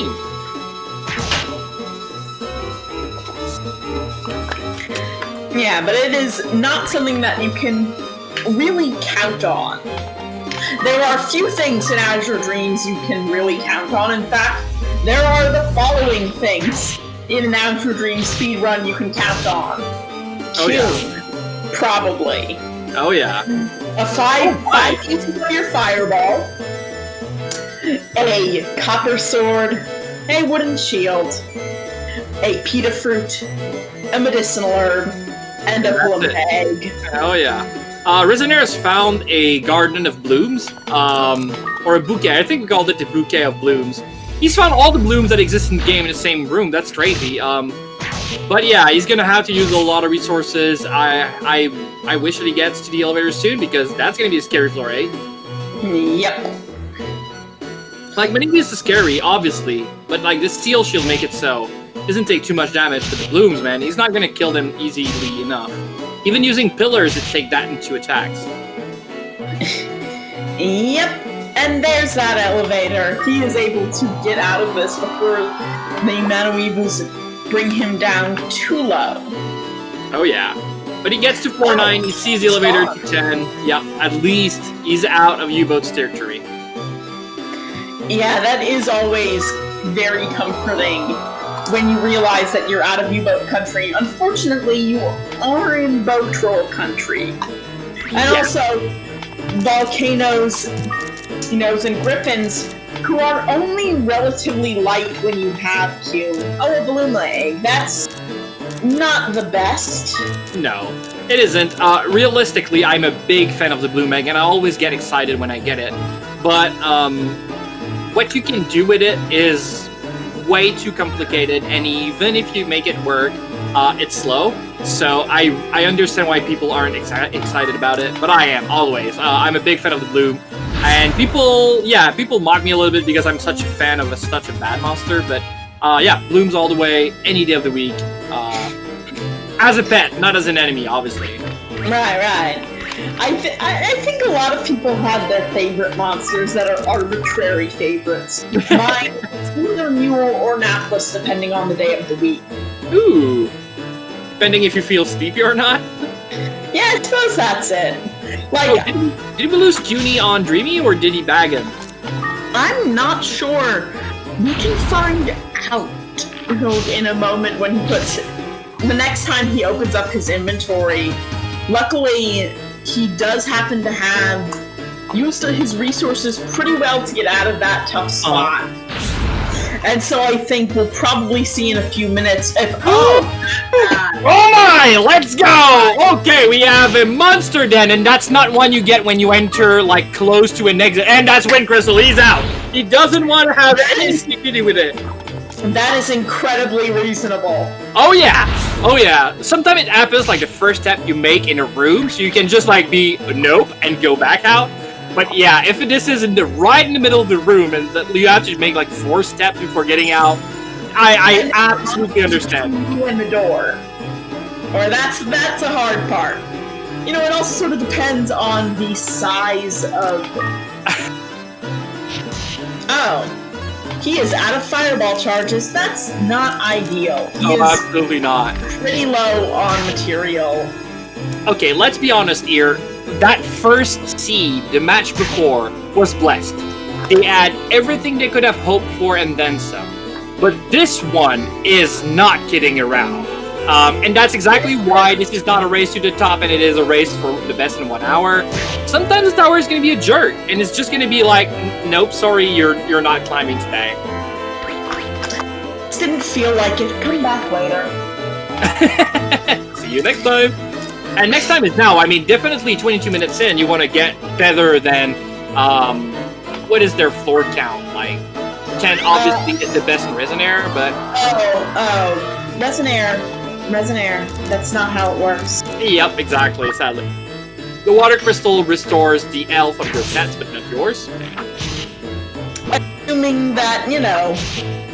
Right, it does full HP and MP, but it doesn't work on monsters that are fated. Yeah, exactly. And it doesn't work on Co. And it doesn't tell you either of these facts. Yeah, it doesn't tell you. Like, the tooltip there is absolutely terrible. Resonaire is in a bad spot, and you see the spasm in his inventory is definitely showing off, like, he doesn't know how to get out of this. But he uses the Holy Scroll, which should be good enough. But he needs to pick up that troll quickly, because that's not gonna work. Yeah, I think you use it on the troll closer and to that's you. it. I think he just accepted his fate, yeah. Probably. I think the trick would be to use it on the closer troll, get into invulnerability, and let the troll do some work for you. True. Honestly, that could have been a nice strategy, but at some point, you need to cut down on the losses and move on. But that's crazy. 24 minutes in, they both are resetting the tower almost at the same time. So anything goes. Yeah. Like, what's the floor to beat? Like 10 or something? Yeah, 10. Honestly. This is a very close race all of a sudden. 10 is very achievable. And then it's worth noting that we don't know what DreamyVision's tower has, but we know that Resonaire's tower has that monster den. Yes, that's true. Because his second entry will be the same as Dreamy's second entry, except he doesn't have any key, because he died. Yes. And Deme, you are the perfect person to answer this question for me here. Because you're probably the one commentator that has done, if not the most commentary, definitely top 3, no question, obviously. The early tournaments we did, we allowed player to check the other runners' stream, because the only thing they could get from that is what floor count their opponent was on. We didn't have any kind of seeding for the towers that didn't exist at that time. And so we let them just be like, okay, my opponent's 4 floor higher than me, I will go faster. And obviously that made it so the matches were really close, right? That was a thing. But that made sense. Like, you would change your gameplay depending on the difference between you and your opponent midway through the tower. Now that's not a thing anymore. The question is, how crazy is it that their matches are still so close? I'd say that it is pretty crazy. You can see definitely some matches where one runner takes a lead, or even where one runner takes a lead and the other one takes it back. But it's rare to see, for one, it's kind of seeing more than one re-entry. There have been a couple of cases with 3 or 4 re-entries, but this has been a particularly brutal set of seeds for start. Whereas for the second match, it's pretty wild that this is still so close. Oh, so these have both been very close, and I think it speaks to how both of these runners made it undefeated. Sorry, go on. These are in some ways a very closely matched pair in that sense. Yeah, I'm just still like, the tower is gonna deal you, like, even when seeded, it's still gonna deal you very different ends. Like we saw Mustard on one side, we see traps, warp trap, like DreamyVision losing his CUNY extremely early on. The last round, nothing of that happened on Resonaire's side, so it's still very wild. And even if there's 2 different stories happening, for most of the matches to still be that close, I mean, every match I remember myself saying, I'm at the edge of my seat, I'm gonna fall down. That's crazy. Yeah, it is wild. One thing to note, in terms of talking about differences between runners, is that I think DreamyVision is a little bit more friendly towards keeping his camera at particular angles. Yes. Well, though we have seen Resonaire do some camera tilting too, I think that this is a longer one on DreamyVision's side, I'm pretty sure. Yeah. We can see on Resonaire's side the blind status effect. In any other RPG, it would reduce your accuracy. No, in Azure Dream, it blinds you the player. Oh yeah. You like seeing and understanding what's happening? That's not a thing anymore, sorry. And you can even hit CUNY. It'll let you do that. And it'll tell you that question mark has taken some damage, and then you realize once you're not blind anymore that you killed your own pet. This game is really, really scary. It can be very mean. There is one trap, the reversal trap, that exists more or less entirely to interfere not with anything else in the tower, not with Ko, the character, on a mechanical level, but you, the player. Oh yeah. And it's weird because it reversed how you see the game. Like, you will see the game upside down, so Ko will be hanging from the roof instead of being on the floor. But if you were it doesn't reverse your controls. So if you were going, pressing left on your D-pad to continue moving forward, that would still hold true. But your character is going to move on the right from your perspective. So actually, you need to change nothing. If you were going pressing left, continue doing that. That's still going to work. But your perception of what's happening is going to be different, and it's going to mess you up. I can tell you that right now. Yeah, that makes it very hard to fight monsters, and it becomes a really good time to use your mini-map to see with. Mm-hmm. Oh, this is an interesting room on DreamyVision side. Yes. Shield and ball could be really nice. Having to deal with the balloon shouldn't be too bad. Obviously, don't want Maniva to wake up too early. But yeah, if you can pick that ball and shield and move without... Okay, repel is bad, sadly. And the Maniva wakes up. It takes only a hit, that's cool. He doesn't look at the shield. That's pretty reasonable. Steel is a very... I don't know what the best word is. Maybe safe shield. There are only a couple of things you would rather have.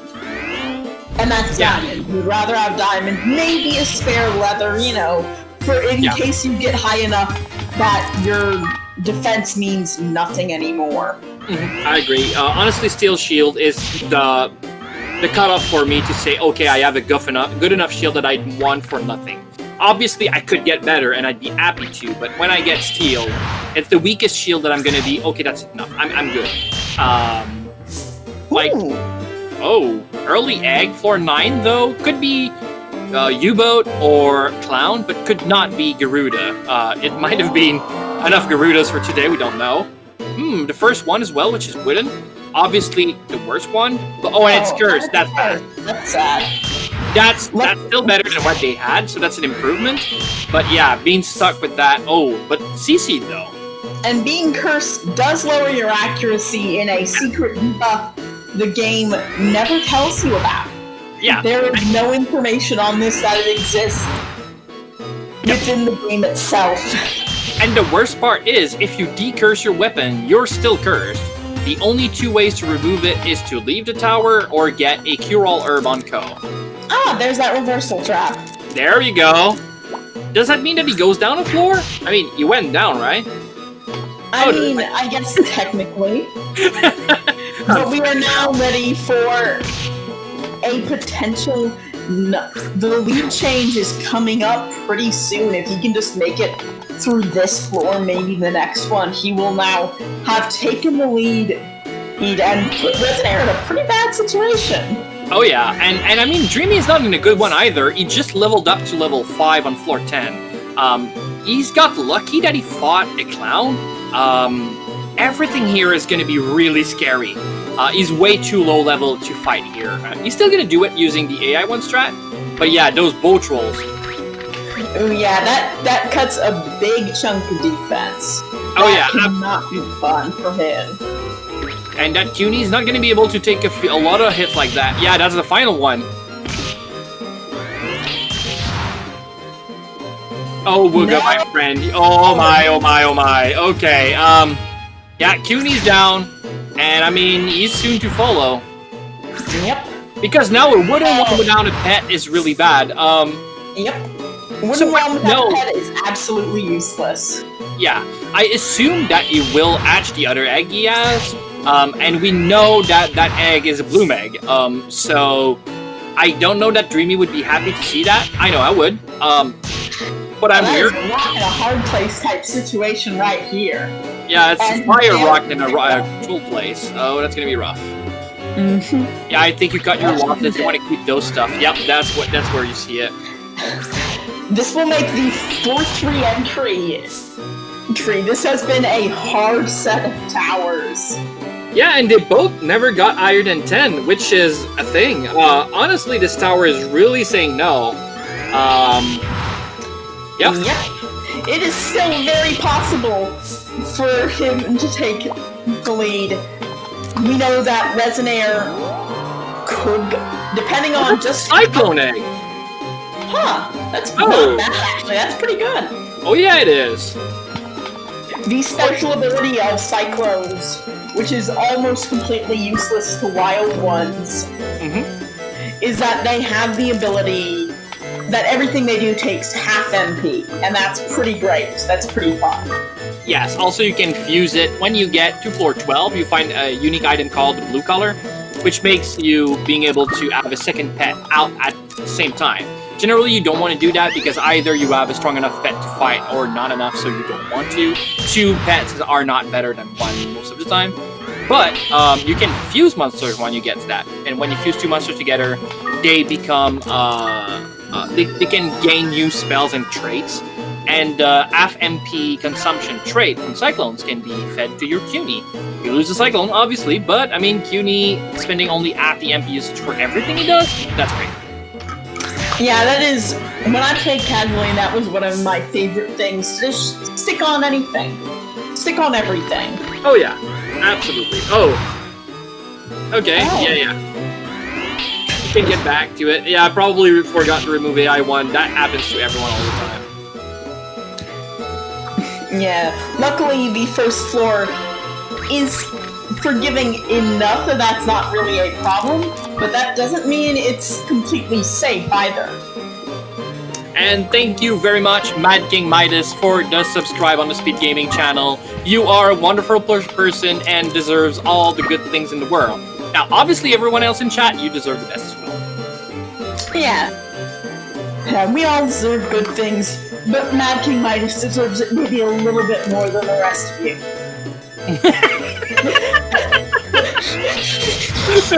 Yeah, based on this entirely made-up metric, pretty much. But anyway, yeah, Horse with No Game summarized what happened to Dreamy pretty well. He got cornered by a bunch of enemies and decided to get out while the getting was good.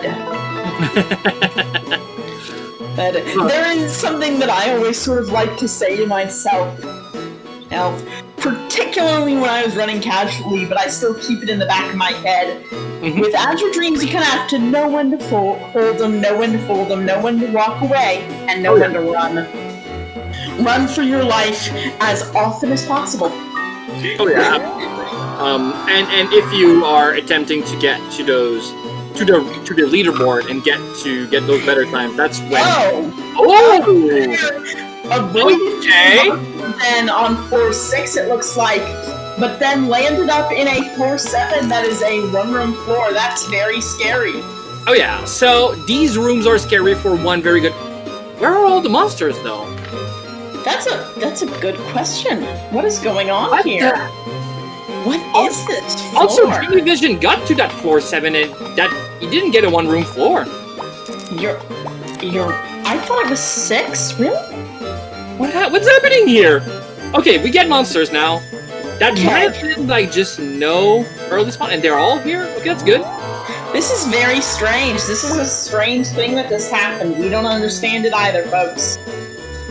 Anyway, who's ahead? Resonaire is ahead with 10. Yeah, he should be able to beat that score really early. Yeah, it's probably a question of why, like, the emulator didn't show the red dots very well on the minimap, I assume, is what's happening. Because generally you would see one giant room dotted with red dots everywhere, and now you need to run, right? But luckily it was close to the elevator, so there's always that. If you pick up Scuny here, yeah, you can run away. Oh, no. Nope. Doesn't run away, instead decides to fight the U-boat on the high ground.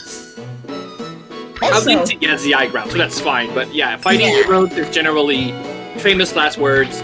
Same as when people says, "I can probably take out this Kraken," right?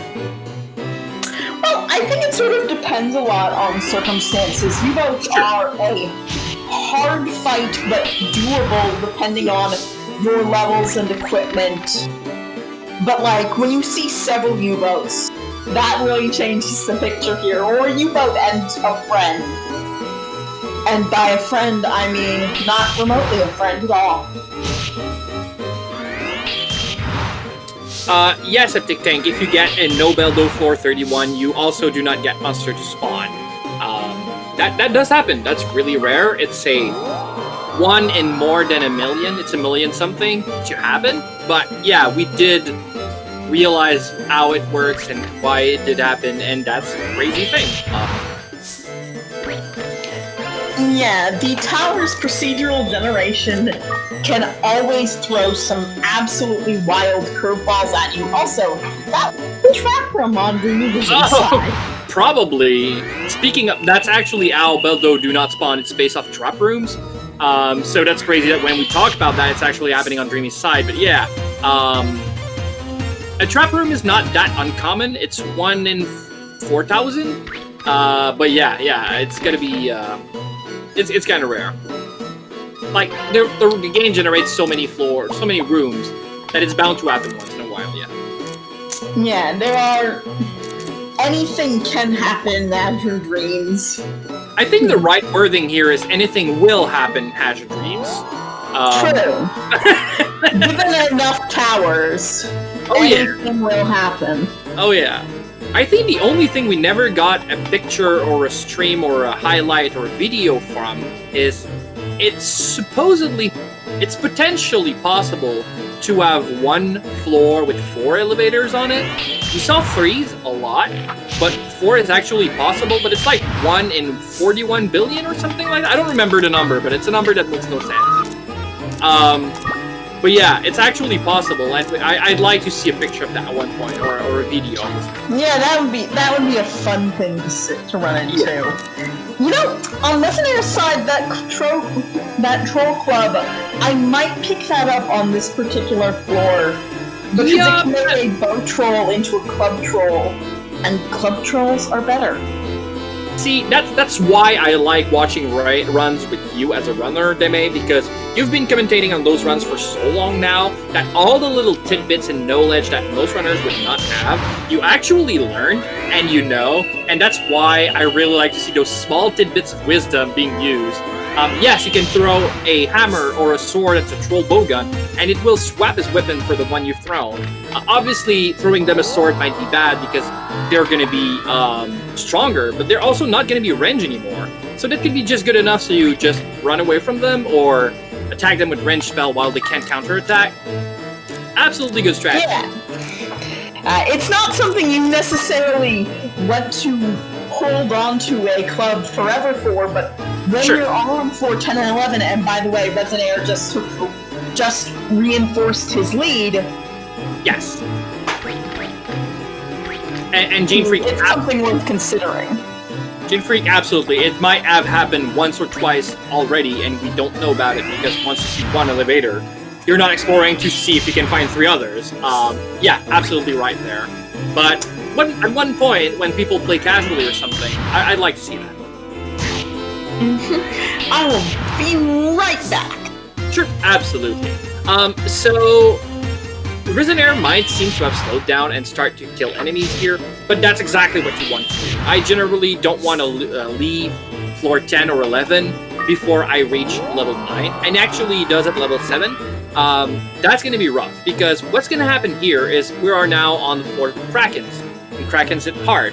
Unless he's got a pretty great inventories with removal items, like a Uling perk, stuff like that, I would be really scared right now. Floor 12 doesn't have the greatest amount of Krakens, but 13 and 14 are going to be extremely filled with these bad boys, and yeah, you don't want to mess with them. As soon as you reach 15, you're out of Kraken's territory, and you'll be a little bit better, but yeah, that's rough. Getting to level 8 is nice, but yeah, he's still a little bit under level. During that time, Dreamy finds the elevator to floor 8. Yeah, there's only 4 floor difference now, well 5, but that can be done with really, really quickly. I assume at some point, Resonaire is going to have to slow down and grind, or at least use resources to make some easy kills that are worth a lot of experience. But yeah, that's going to be rough.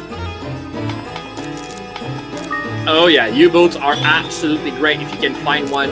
They have the same effect as the star glasses, but they can do it multiple times, even though it costs a very high amount of MP. You can use MP recovering items like those herbs on the ground to feed it to a U-boat and make it use its ability over and over again. And what is the egg? A clown egg! Very, very good. Honestly, I would go and hatch that. There's 2 strategies going on with a clown egg. Oh yeah, he does it right away. That makes a lot of sense. The 2 things you might want to do with that clown egg is either use it as is. It is a very powerful wind magic caster. The reason why you would want to keep it that way is its trait is really nice. It makes it so every time the monster levels up, the spell level up twice. So a level 10 clown, its spell is going to be a level 20 instead of the normal 10. You can also fuse it into CUNY because it teaches CUNY a range attack magic. So you can use that to shoot spells at the enemy from a distance. It's not the strongest magic ever, but when it wins in the elemental triangle, it's really potent. But it's kind of very weak against monsters of the opposite element, like the one you're weak against. Fusing it into CUNY is like 99% of the time what you want to do, but the bad part about it is the spell that's ranged and that's powerful is not going to level up anymore. So it's always going to stay exactly as strong as it is right now. If you keep it as a clown and not fuse it, that spell will level up with the clown. So that's a tough choice. I don't know where they're going to go with, but I think that's the fusion. And I am back. I see that Resonaire has found a clown egg and looks like he is going to make some use out of it. Oh yeah, let's go lie down. It also means that Grid, so the Flame Sword spell, is going to level up twice as fast as it used to. Now, sadly, Grid doesn't get much stronger past level 10, but he did cross that threshold by just fusing CUNY. So, the difference between Grid level 10 and Grid level 18 is really little. It's like not even 1% stronger, but going from 8 to 10 is actually a huge improvement. So, yeah, let's go. Is he going to use range magic? Exciting.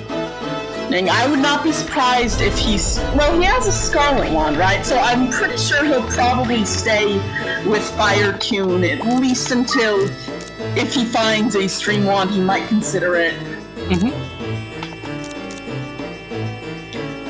Oh, interesting. Is he considering this now while he has...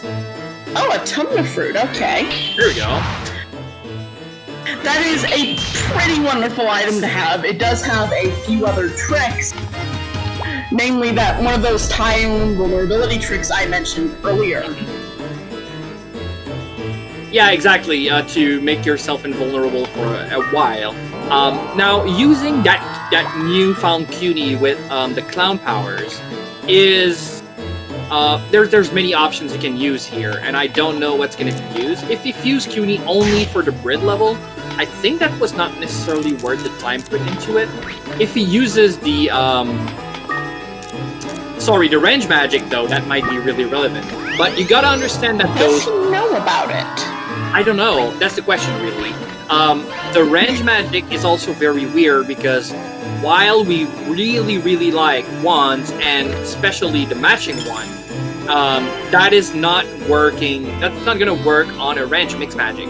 Range magic doesn't care about what weapon you have at all. You do not get any bonuses from the weapon you wield when you cast a range spell.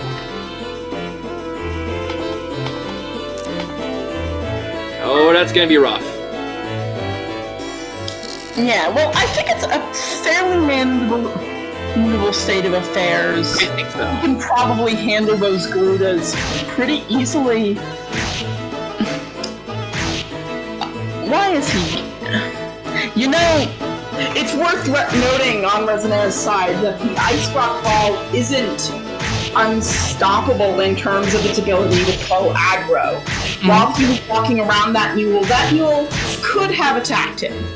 Yes. So, okay, let's go. Dreamy just reached up. He's on 414 as well. That clown hatching was slow enough that Dreamy is catched up. He's found the stream 1. He had the CC. He's on water CUNY strat, and he's ready to roll. I'm not super sure that the clown usage right now is helping Resonaire a lot or at all.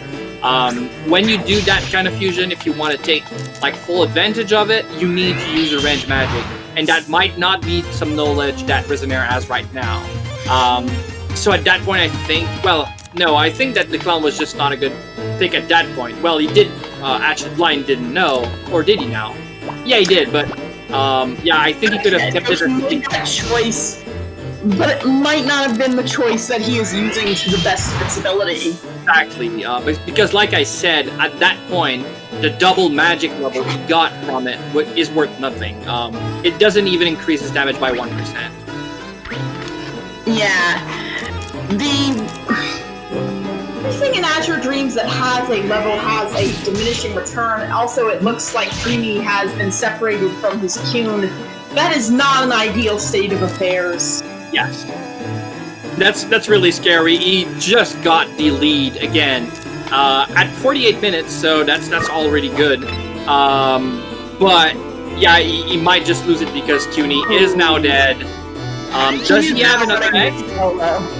He might, but who knows what? I think so. This has been some pretty egg-heavy seeds, but maybe that was a tower or two ago. Oh, nope, okay. He does not have another egg. Nobody got a cure-all herb. That's gonna work as well. Or anti-chaos. That's even better. Yeah, this is not a great state of affairs for Dreamy. Well, it's not such a great state of affair for Resonaire either. He's been stuck in that corner for such a long time.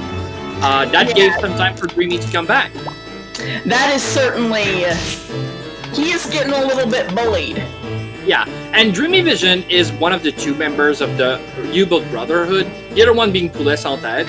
And if you know anything about these 2 runners, they're very aggressive. They're going to be playing fast, they're going to be playing in your face, and I'm not going to say they don't care about losing CUNY, because obviously he does, but he knows about outplaying without it, and that's a lucky go-up trap. But DreamyVision has a lucky go-up trap too. Oh. And a nicer landing. That oldie bell is a godsend. You don't want to have to mess with all of these monsters at once. Yeah, no. The size of the room makes really getting the most of that holy bell a bit difficult. Because the doorways are not in the room. Yes. They don't count as in the room. Yes. So he's stuck in there until he gets to kill one of them. The question is, how does he approach this? He has Fire Cune. I would probably just blast through the Garuda at high speeds. He's got Water Cune. Oh, does he now? He switched. Oh, yeah. Oh, and the balloon spawns in a tile where he cannot attack. And that egg is wasted.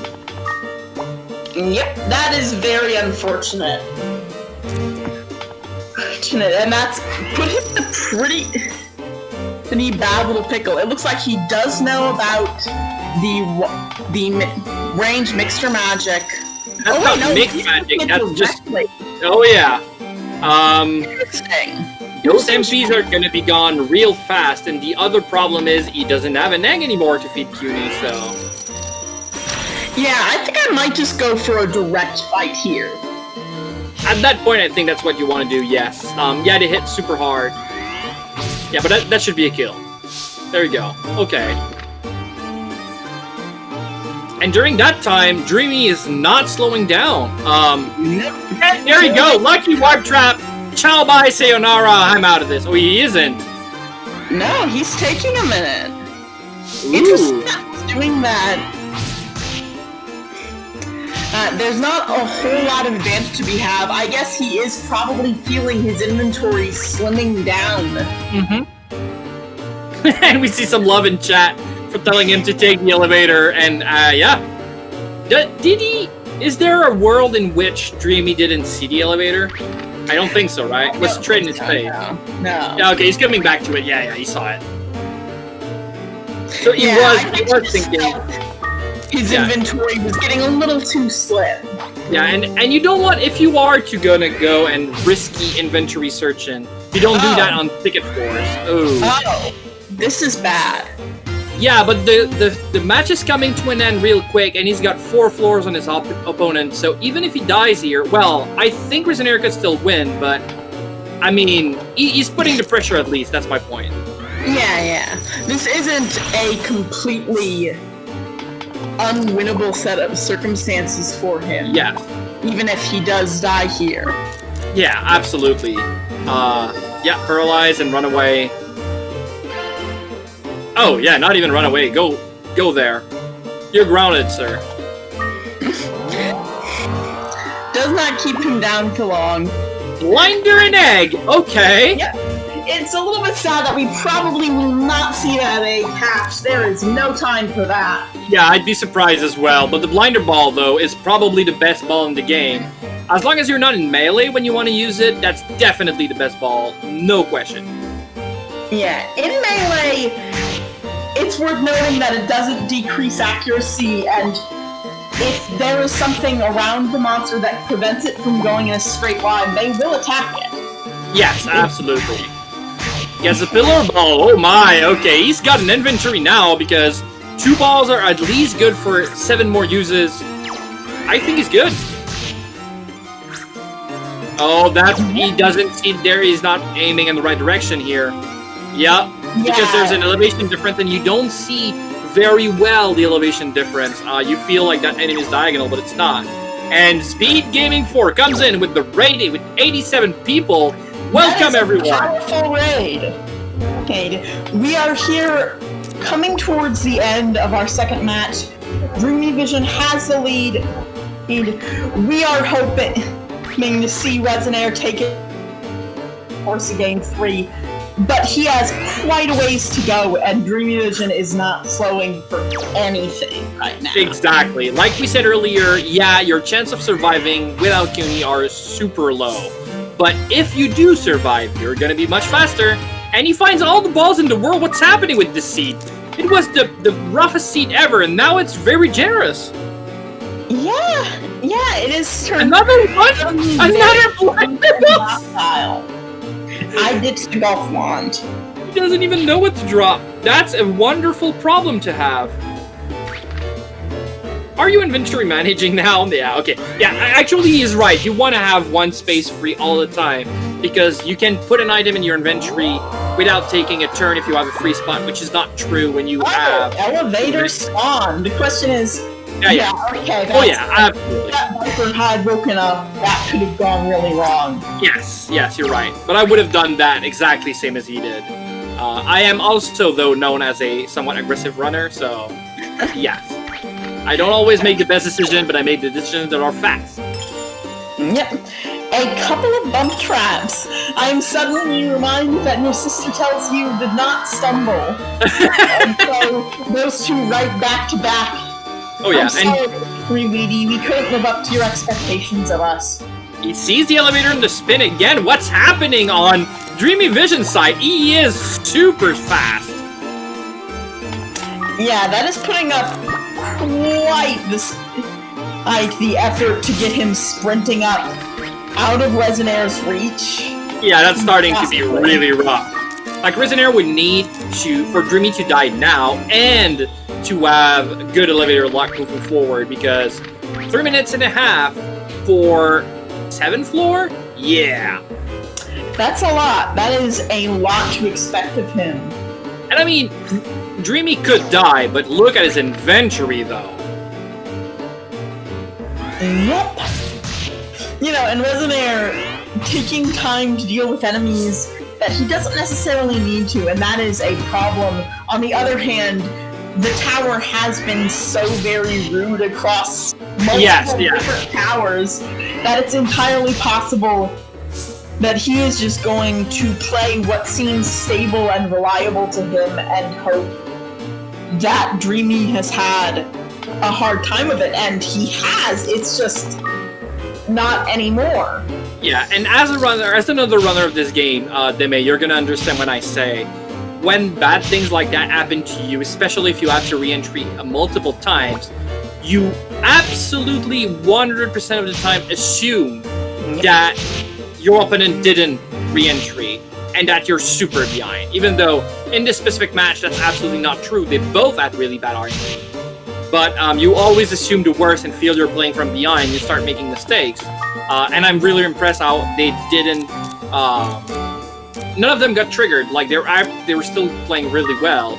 But yeah, I think that 2 minutes is not a lot of time now. Yep. Getting vanishingly small.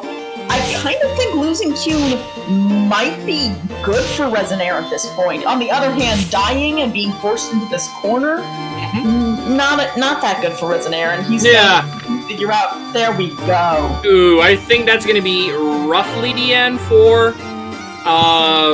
DreamyVision, but I mean that's good enough. I don't see good. I don't see Resonaire making 7 floors in a minute. No, I don't think either. Possible. Let's see what those eggs are. Let's go, Kraken. Hello. That's pretty good. Unfortunately, and he's down. There we go. 26. That is a good run. Oh, that's a wonderful run. Considering that 30 minutes in, he was on floor 1 for his like 3rd or 4th re-entry. Clearing up to 26 is absolutely wonderful. Clearing 26 on first entry with the full hour is already not an easy thing to achieve, so just props to him. He did really great during this run. Yeah, these were some hard-fought runs. This was a hard set of towers on the second race, but this is about to come to an end. And with DreamyVision taking the win. Yeah, 2-0, that's crazy. Obviously, you could have swung both ways. Like, oh, absolutely. Yeah. Several different times. It's unlikely we'll see a friendly third because these tournament races do last the full hour. Wherein 2 hours is a lot of Azure Dreams to be playing it at, like I said. On the other hand, these were some great runs, and if you would like to see more Azure Dreams, check out the community, check out our Discord. We generally try and keep people up on the latest happenings. Things from tournaments to just casual streams and so on. And it's definitely worth checking out. Both done a great... I am sure that is currently making the announcement. Yeah, sorry. I cannot listen and type at the same time. I don't have that type of brain. Hello. Oh, perfectly understandable. And it looks like we were joined for an interview. Hello, Dreamy. Hey. So, how about, oh gosh, where do we want to start?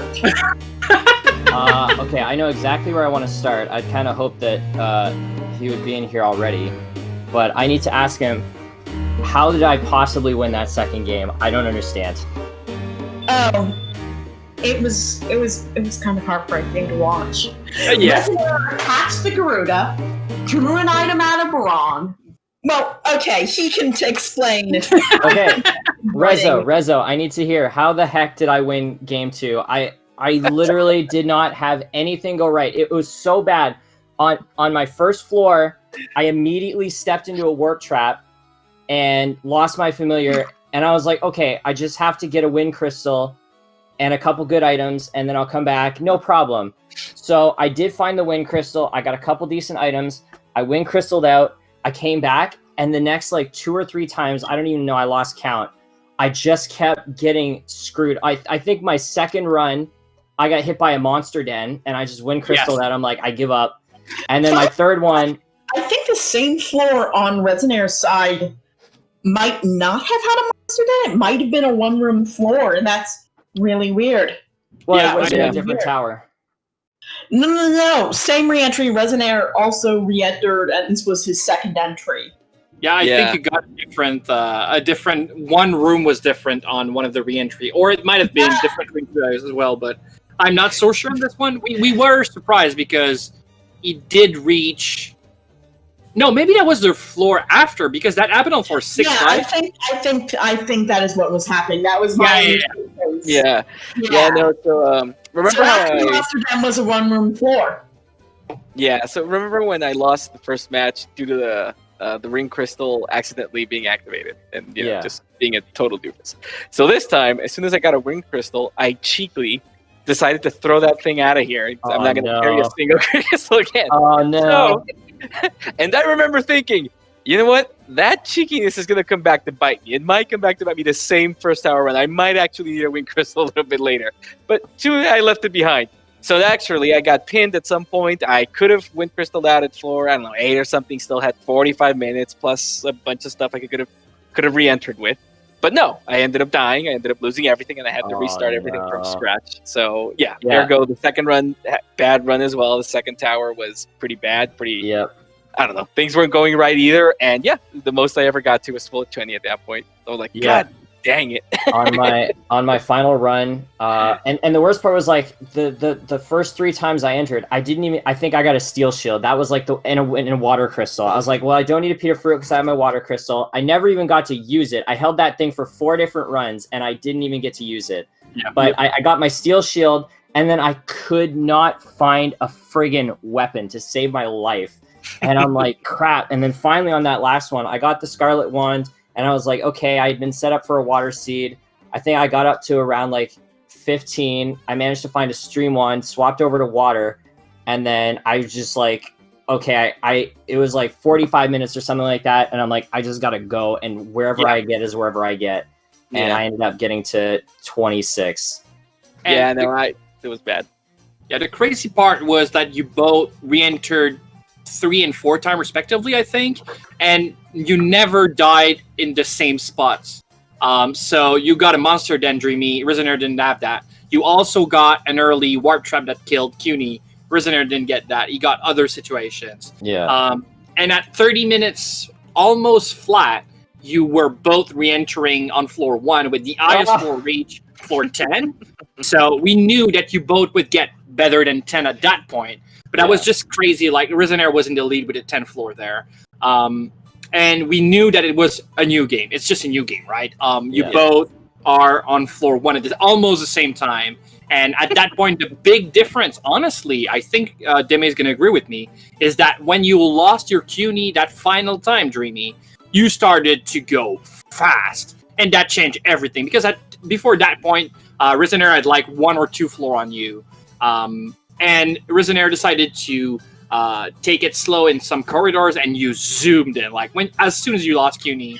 Also I think Resonaire took a little time to hatch that clown, and that might have made a dramatic difference in just how long things took. Yeah, no, for sure. That's always the risk, right? Trying to hatch an egg's gonna slow you down for a while. I picked up 2 good eggs, and I was just like, I'm not even gonna bother. I was so like wary of the time. I'm just like, I gotta go.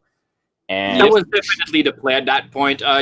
When you got that first egg, you probably had 3 or 4 floors on Resonaire, and if you took the time to hatch it, it might have been much closer than it was in the end. That was definitely the right plan. Now, obviously, running without CUNY is scary, but I mentioned that you're part of the U-Boat Brotherhood, so you know what it is about running without CUNY. Yeah, apparently, what we learned from this round is that I play better when I don't have them, because when I have everything I could possibly ever want in my life, all I do is throw.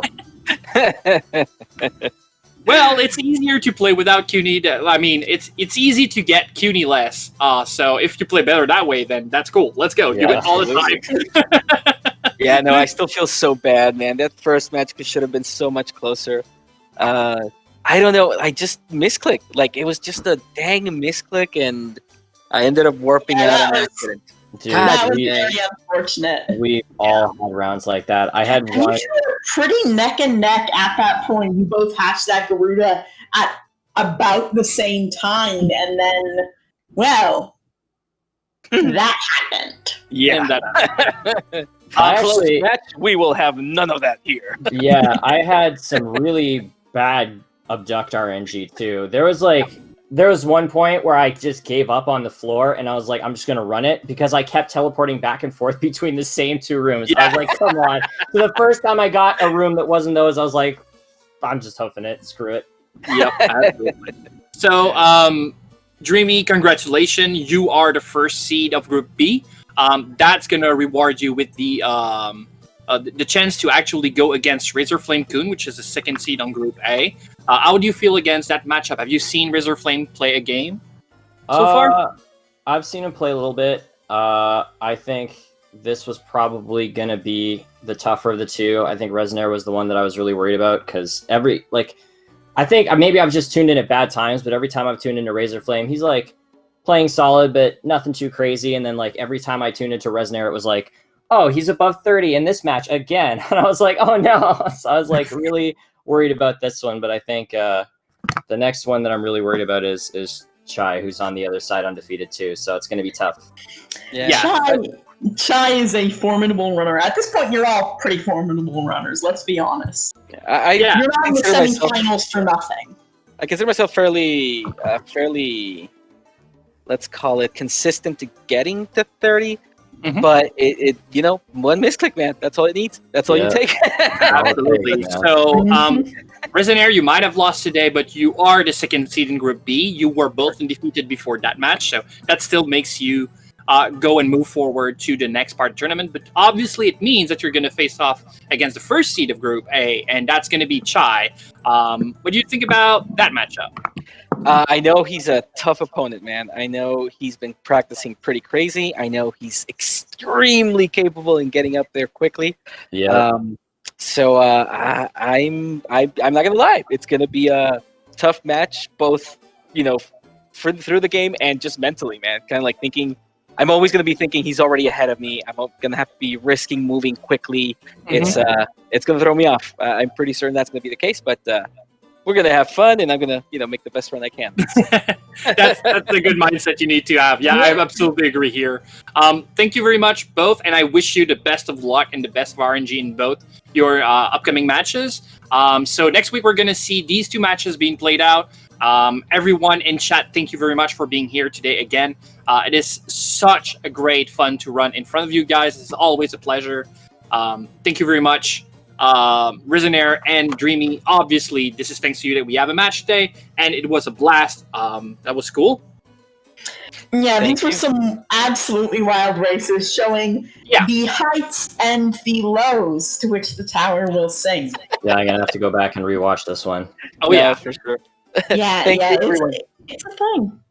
Thank you very much. Thank you very much, Lady Deme, for being my partner in crime today. Always a blast who comes with you. Thank you, and thank you, Sand Knight, and thank you to the folks at SpeedGaming. Oh yeah. Thank you very much, everyone. Yeah, and, thanks again. GG, guys. We'll see you soon. GG. You're on. Bye.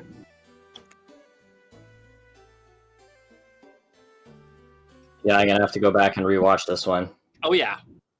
Yeah, it's a thing. Thank you very much. Thank you very much, Lady Deme, for being my partner in crime today. Always a blast who comes with you. Thank you, and thank you, Sand Knight, and thank you to the folks at SpeedGaming. Oh yeah. Yeah, thanks again. GG, guys. You're See you on. next time. Bye.